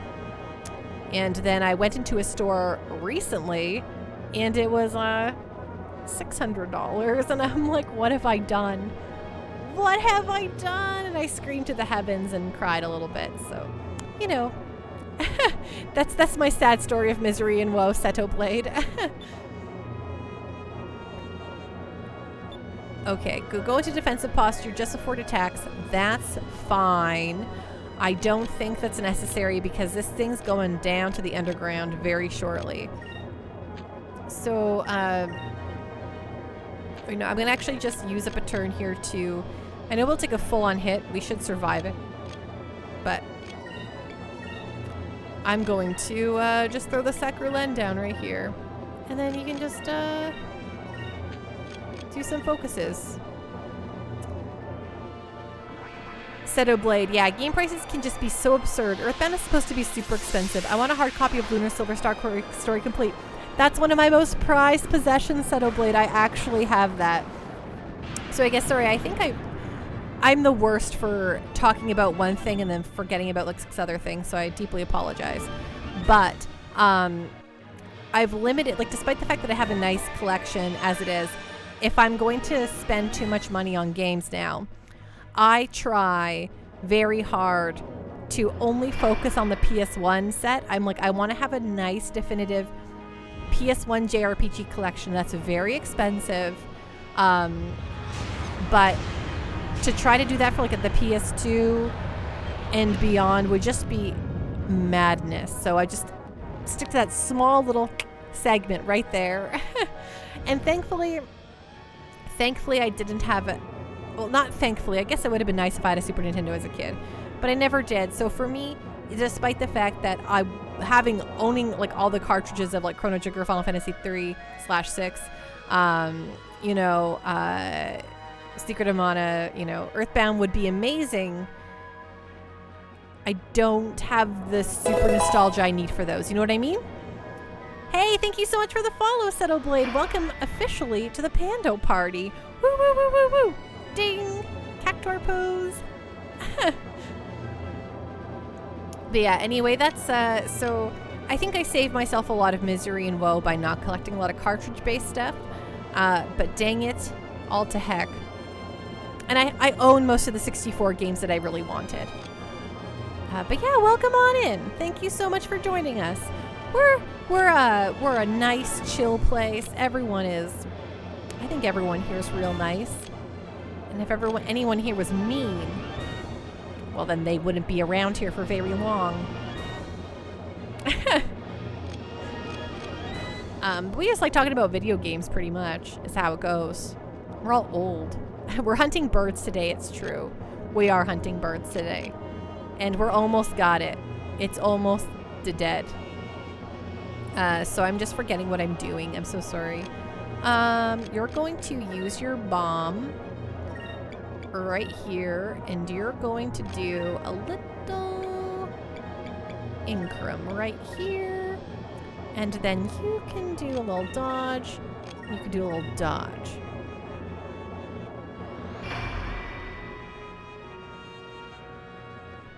Okay, this sucker, he almost be dead. Do you like the Grandia series? So I've played 1. Okay, I owned Grandia 2 twice, but I've never once played it. I've played through the first Grandia and I loved it. But it's funny, so if I stream Grandia, I want to do it like Grandia 1 then Grandia 2. But I had just beat Grandia on my own a few months before I started streaming, so I was like, oh, I don't want to play Grandia quite yet because I feel like I just played it and I want to give it some time. But it's been about 2 years. Like, we're getting, in April, it'll be 2 years since I started the Panda Wish channel, so, you know, Grandia could be coming up in the old votes. I don't choose, so I always, we vote on every game we play around here, so that I don't have to make decisions, because decisions make me uncomfortable. But I always choose the 4, and I kind of try to keep it to like an era theme. I do need a 2-year sound alert. It's true. Pandia 2 would be fun. That game has a lot of voice acting too. Pandia, Grandia 2. Oh, I would love to do Grandia 2. Thank you for the hydrate.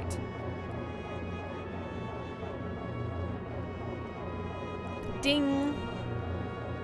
I realize my water's abysmally low. Because I was drinking tea for a little bit here. But he is getting low too.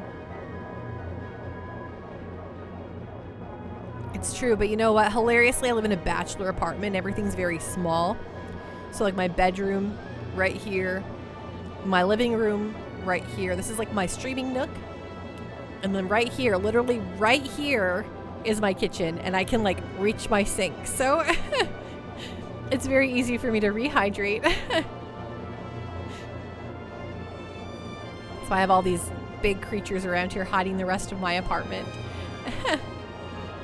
All right, sorry. I was like, what am I doing? Oh, I know. I'm gonna fight this thing. Okay, it's going down, down, down. Down to the underground. Let's just throw it. Get right in the face here. Maybe you can do a little serpent torpedo. Why not? You know, why not? And then you can do a dodge. And you can do a focus. Seto Blade, watch out. There's a cactuar behind you. He can do 1,000 damage with his needles. Be careful. Oh, I know. Me and him have talked a lot, though. We've discussed what is acceptable behavior to live in the Pando Palace. And we have made some, you know, concessions between one another and agreements. And I think I'll be okay because I trust him. What we really need to be careful of, though. Sorry, very quick. The Tomberries. These guys, the terrible Tomberry twins. Now this is the, they are the troubling members here. Yeah, they are the real dangers. Yes, hi.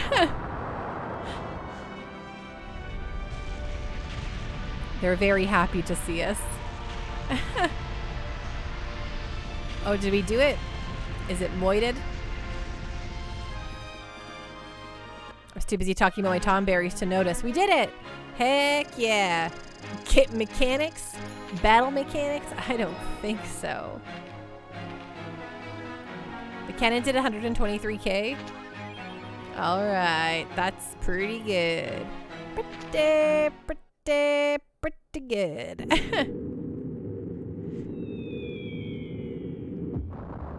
Oh dear. Oh, I kind of feel bad for the little guy. Yeah, the big guy, the Giga guy. I can't believe it.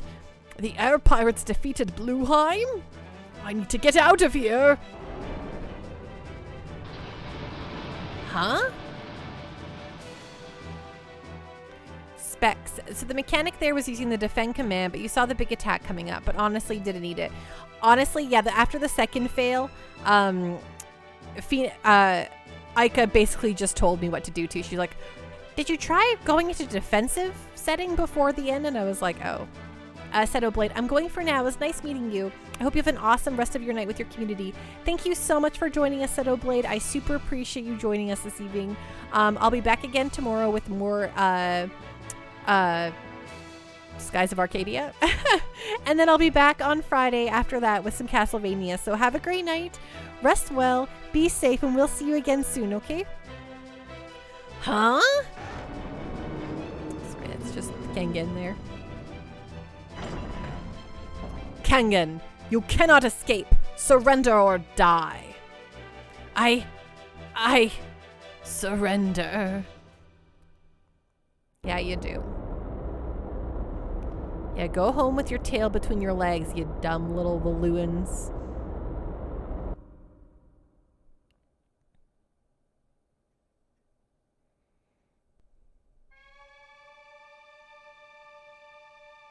Brave adventurers from the West, I thank you for saving Yafutoma. But it was my country that caused all of this. I am terribly sorry for all of the trouble caused by the balloons. I don't know how I can make it up to you. Prince Enrique, please, raise your head. Daigo has explained everything to me. You feel responsible because you are a Valuan prince, but it is not your fault. Thank you for understanding, but we have only won the battle. As we speak, the Armada is regrouping. Until Valua sets itself back down the path of righteousness, I will continue to fight them. I see. Very well then. I will pray for your well-being. And perhaps the Maga Sphere will aid you in your fight. Take it with you. Ooh. Really? Are you sure it's okay? Didn't you say it's necessary in appointing a successor to the throne? It doesn't matter. Even without a symbol, I have such an accomplished successor already. Hey, Hobbybox! What's going on? Hello, everyone. Welcome on in. Welcome on in. My friends, Hobbybox Burns. How are you doing tonight? What's going on? What's on the up and up? Hello, Clacy. How are you doing tonight? What's going on? How is Final Fantasy Tactics? Which version of Tactics are you playing, Hobbybox? Very original PS1 one or the War of the Lions? I'm doing great. How are you doing? I've also decided to return to my father and accept the responsibility of defending my people. Hello. Sorry, I didn't mean to start reading this right away. Hello, Raiders. Let me just do a quick welcome on in. So great to see you all. What's going on? What's on the up and up? My name is Pando if you do not know me. Hobbybox, you're playing the original PS1 on your OG PS3. That's how I play all my PS1 games too if it didn't have a re-release. Oh, on your OG PS1. Okay, well, and hey, that is awesome then. That's even more cool, Hobbybox. I'm very impressed. Are you enjoying it? How is old Ramza doing? What's he up to? Well, hello, Raiders. If you don't know me, I am Pando. I plan on playing through every JRPG ever. I'm very passionate about video games in general. I used to work in the industry. I love to talk about nostalgic things. I like to talk about food. And I like to just be a dork in general. So if any of that sounds like a good time, you've come to the right place. We're currently playing through Skies of Arcadia Legends for the GameCube on the GameCube. OG hardware here too. It is my first playthrough, and I try to do some fun voice acting whenever there isn't voices. So and once we beat that, we're going to be playing Phantasy Star. I was going to say Phantasy Star Online. We are not playing Phantasy Star Online yet. We are playing Phantasy Star, the original Sega Master System release, but we're playing the Sega Ages re-release, so we can fast forward and stuff. And after that, on Fridays, we're starting up a new series called Pandovania, where I'm going to play through all the Castlevanias. So there we go. That's your Pando in a nutshell. Thanks so much for joining us, everyone. I hope you enjoy your stay. And Hobbybox, once again, thank you so much for sharing your community with me. It means so much to me. And folks, please go check out Hobbybox Burns. Super, super rad. Super cool.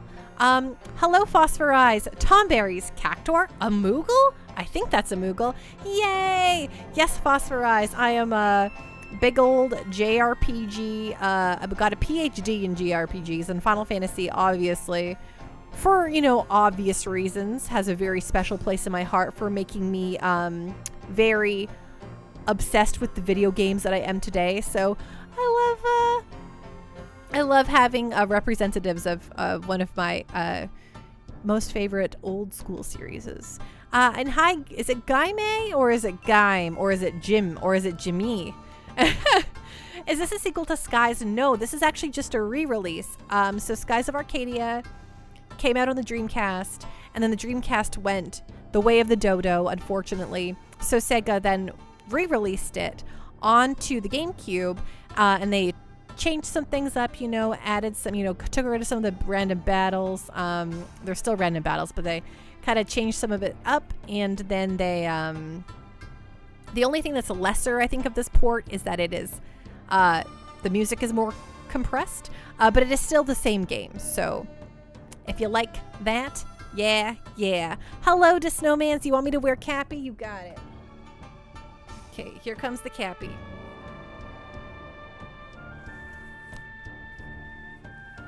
Yes, R.I.P. the music in the GameCube version, exactly. Okay, now I'm looking heckin' cool. Now we're killing it. Now Cappy's here to save the day. Killing it. Okay, great. But hey, at least we don't have to deal with all the random battles, because let me tell you what okay, so I'm a pretty big proponent. I do not mind random battles. I'm fine with random battles on the Huge. But we have played a few titles here and there where the random battles... Okay, a few titles, I'm just going to call it out. Breath of Fire 2, those random battles, oh my gosh. After Breath of Fire 2, I'm like, I do not ever... These are really bad. There's so many. It was obnoxious. And hey, Phosphor Eyes, thank you so much for following. Welcome, officially, to the Pando Party. Woo. Ding. Cactor pose. That's, I don't know. It's how I greet people. It's with a cactor pose. What does it mean? I don't know. Why? I'm just excited. I've also did. All right, he's gonna. Okay, so he's the crown prince of Yafuftoma is coming back. That's what he said. That's great. Hey, what happened to Kangan and Miraji? They were exiled to Tenko Island. We figured that if they spent some time in exile, they'd realize what they'd done and become better people. Or kill each other. I like that plan. It serves them right. That reminds me. I noticed that your ship isn't capable of going to great heights or depths. You felt the 1,000 needles? Well, gosh, I'm so sorry. I sometimes, I cactor pose and it just comes out, Here, take this with you. This is from my people. It contains all of the knowledge necessary to enable your ship to fly higher or lower than you've ever imagined. Wow, thank you. I'll make sure we put it to good use.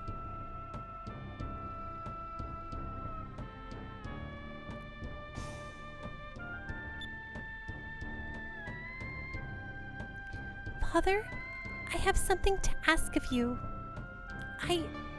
Please let me go with these people. What? What? If what they say is true, then there are matters of great importance occurring in the West. You don't think Moogle's had one of these recently? Okay, yeah, we can have a stream team spotlight for the old Moog. Oh yes, she's gonna be joining us because she's got a big old crush on the prince. Our prince, not her brother prince. That would be weird. Though it is a Japanese game, so.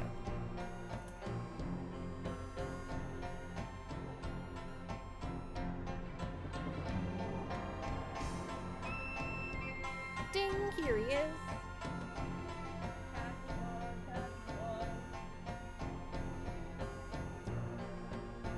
Okie dokie, Smokey. I wonder if he's too heavy to weigh this down. So here's Moogle. Okay, great. He can balance on here without moving my stuff down.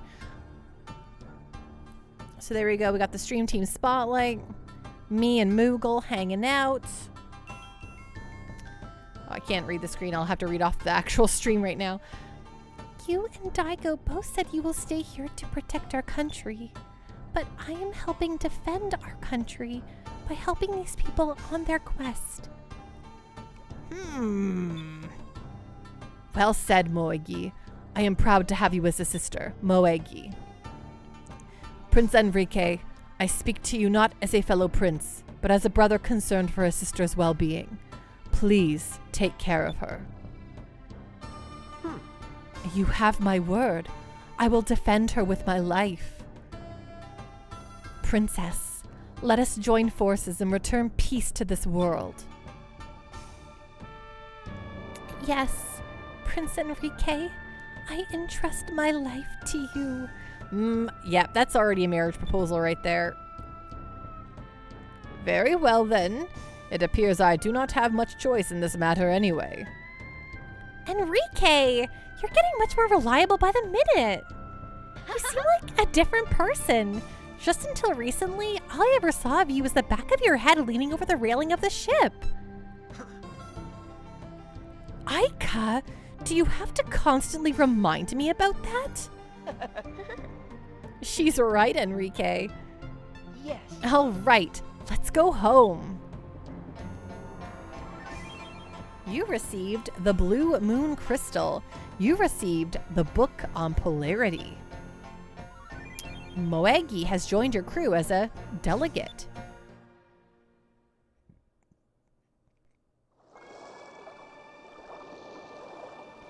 Captain Giraffe, I kind of want her when they're on the ship and out of sight to take off her robe and she has like 12 swords on her. That would be good. Good stuff right there. She's just actually a super ninja. Or a super samurai. Yes, Aika does. Have you met her? It's true.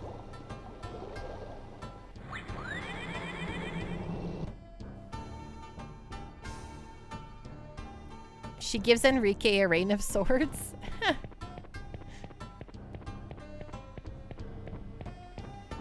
I mean, excuse me? What?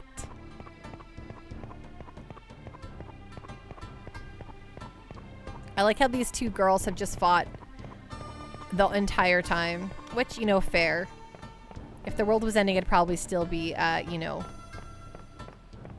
arguing with my sister. I think I can go out the back door here, right? I can't. Rude. Fine, all the way around it is. Why would they even put it visible on the map then? Oops, wrong button. You know what I'm saying? Look at that. It shows like I should be able to go to it on the map, but thus I cannot. Thusly, I cannot. Hey, Math Mission.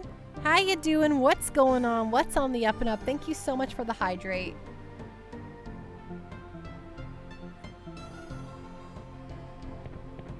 Oh, Specs. Why didn't I think of trying that first? Math Mission, just taking a break from things. Thought I'd say hello. I'm very happy that you were able to come by and say hello, Math Mission. I hope everything is going a little bit less stressful than usual. But if it is stressful, I hope you're managing okay.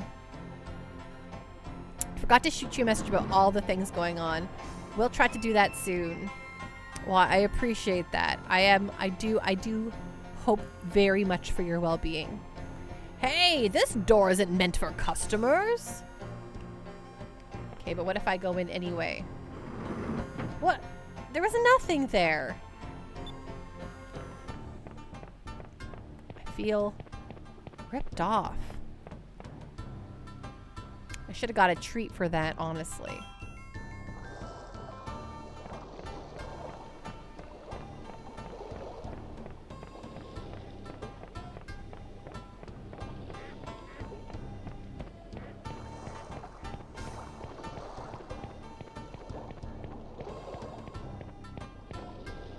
Okay, we'll save.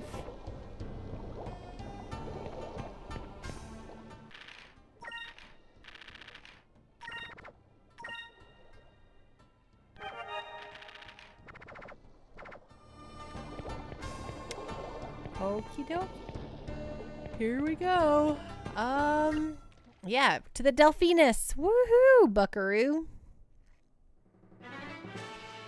Okay. It's great that we got the blue crystal and all, but where do we go from here? Perhaps we should return to Crescent Isle and study the book on ship polarity in order to modify the Delphinus. Go home?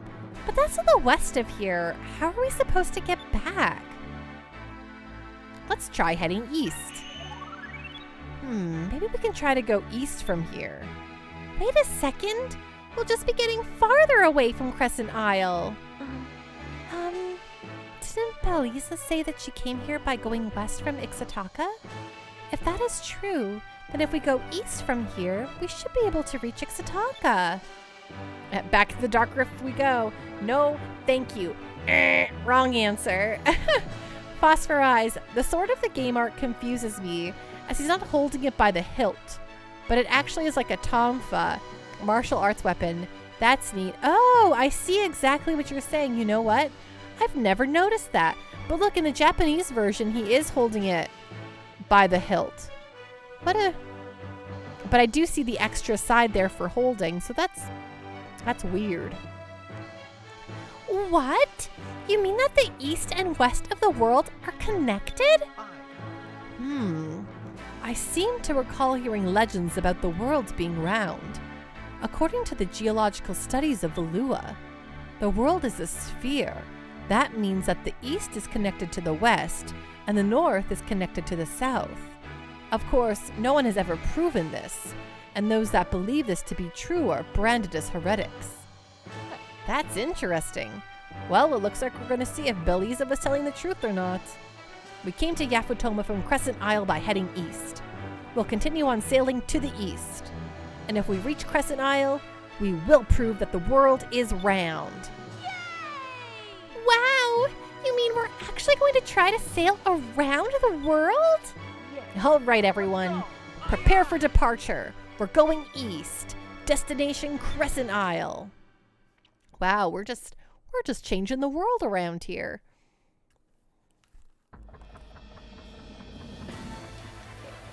Ooh, that sweet hat hair.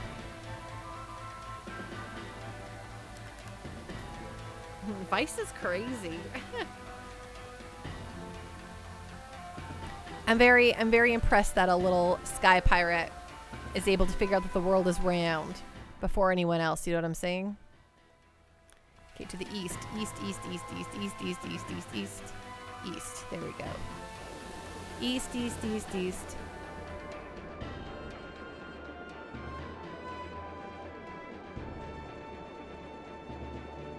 No, this one's the Japanese cover. Sorry, actually, don't. It should be lined up. This one here is the Japanese cover art. The one holding the normal way sword with the explosions. The English cover art is the one where he's holding the sword weird. This is the English cover art.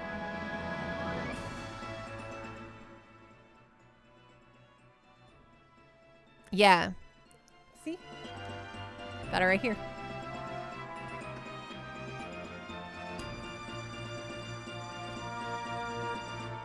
My copy of the game.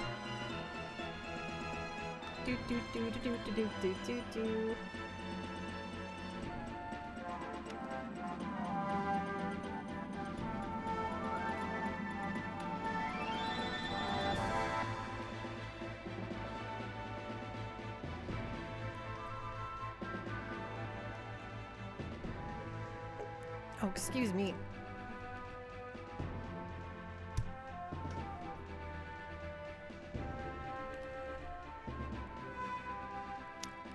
During battle, it is possible to remove Vice's goggle. When choosing a battle command, press right, right, left, left, up, down, right, left on the control stick. If done correctly, Vice will sigh. The effect is purely visual and only lasts for the duration of the battle. That's weird. That's very strange.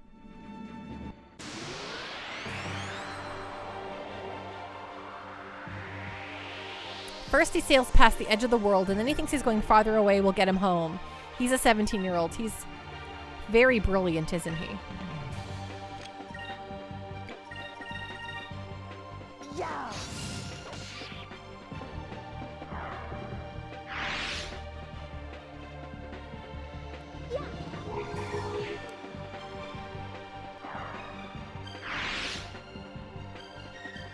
Fire consume my enemies! Slam to burst!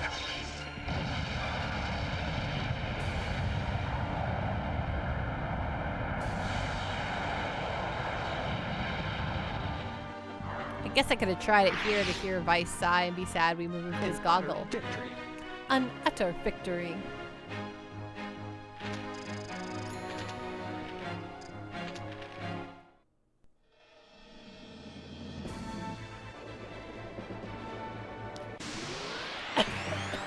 You're getting close to 12 starting SP. I'm really looking forward to it.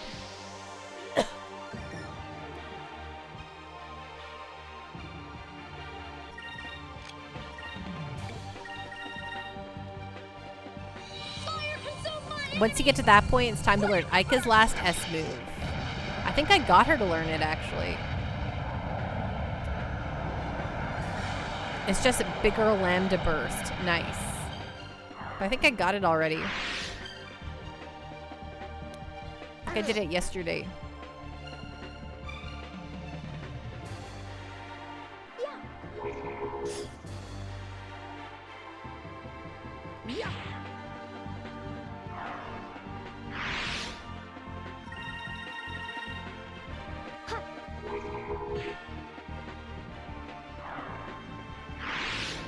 Nekomichi, yeah. So I can't find anything about his weapon if it's based on something real. Fair.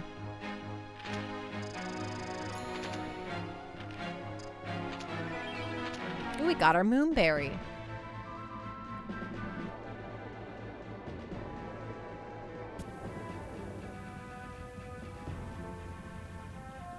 Okay, so we can't go through the white rocks yet.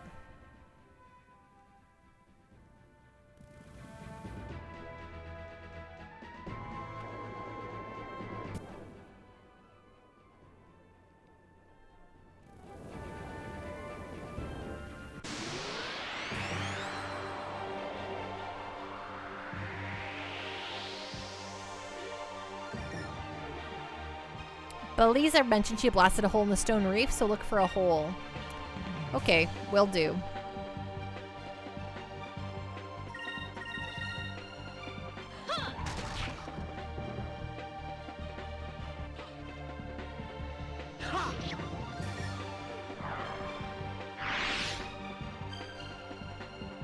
Though, is there, just to be clear, do I have to go north or south for that? Because I don't want to have to turn around. Or I guess it doesn't matter. I'm just exploring anyway.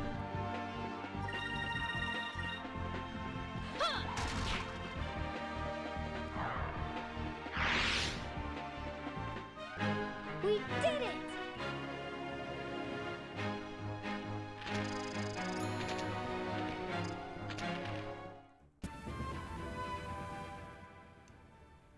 Oh, so like down further, I guess?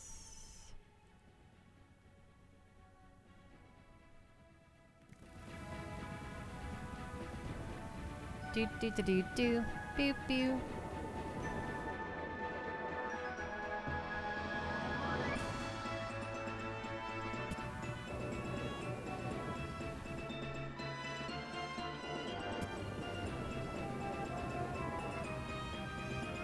All right, check on Hans. Will do.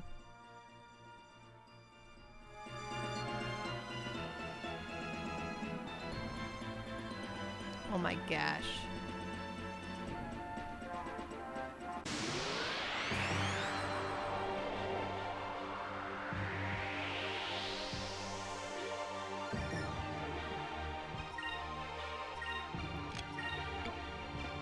Oh yeah, see Omega Cyclone? Got it.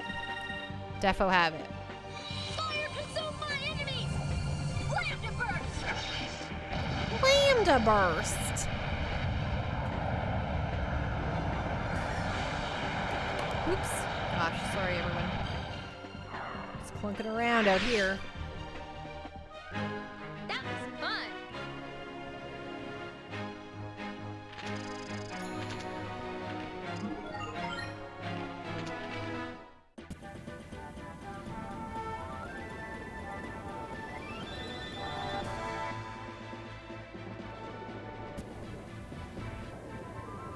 Oh, I think I see it. Woohoo! There we go.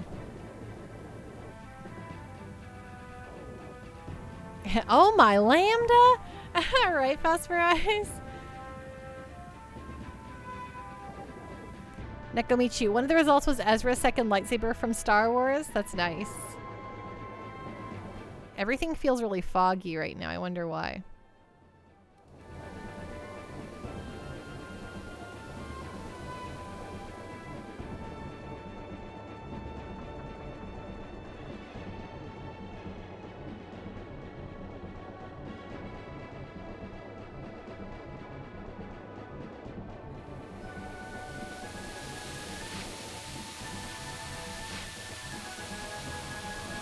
Okay, let's go get Hans. Come on, Vorteca. Come on, back it up, back it up.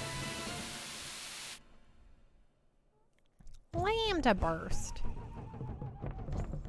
Okay, we'll save.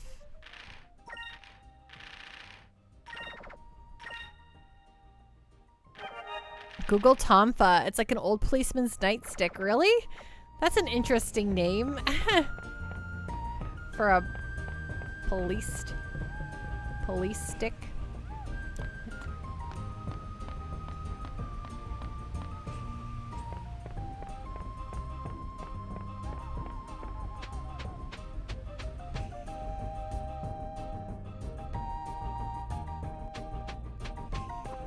What if your Tomfa was also a revolver, though?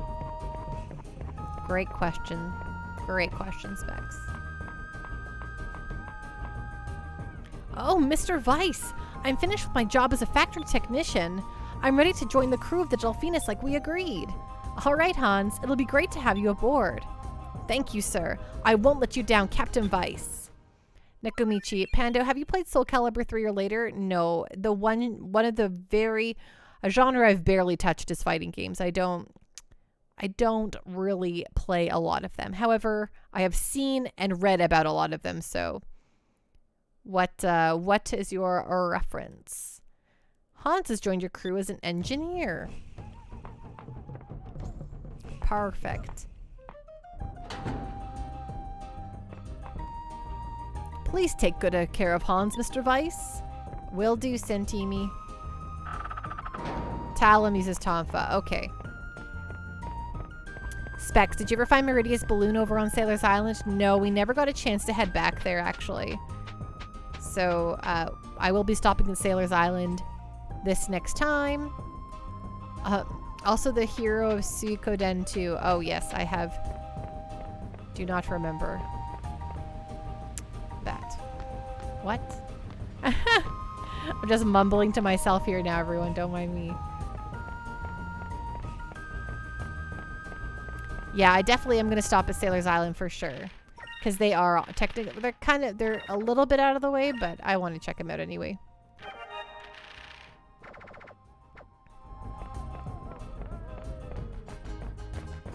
Yes, we need to do the Moonfish drop-off party. Lord Nevessa, is this game being streamed by emulator or actual hardware? We are playing on the actual hardware. I'm actually playing my GameCube that's sitting right over here. I'm on my GameCube controller. We're playing the disc version that's sitting right behind my head here. And we definitely are We're definitely playing on the physical, actual hardware, OG hardware. Since we can run through Skyrus, we can just beeline. Oh, that's very true. You're very right. However,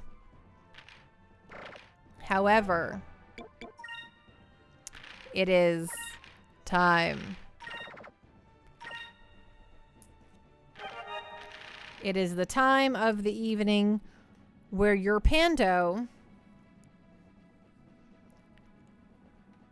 must... Oh, sorry. There goes the Moogle. Where your Pando's got to get ready to start getting ready for bed. Because I have to work in the morning. Nice. 'Tis be a shame that work is in the morning. To that end, I must sleep. Thank you, Pando and chat alike. Thank you so much, Lord Nevessa. I hope you had a wonderful evening. Rest well and be safe, okay?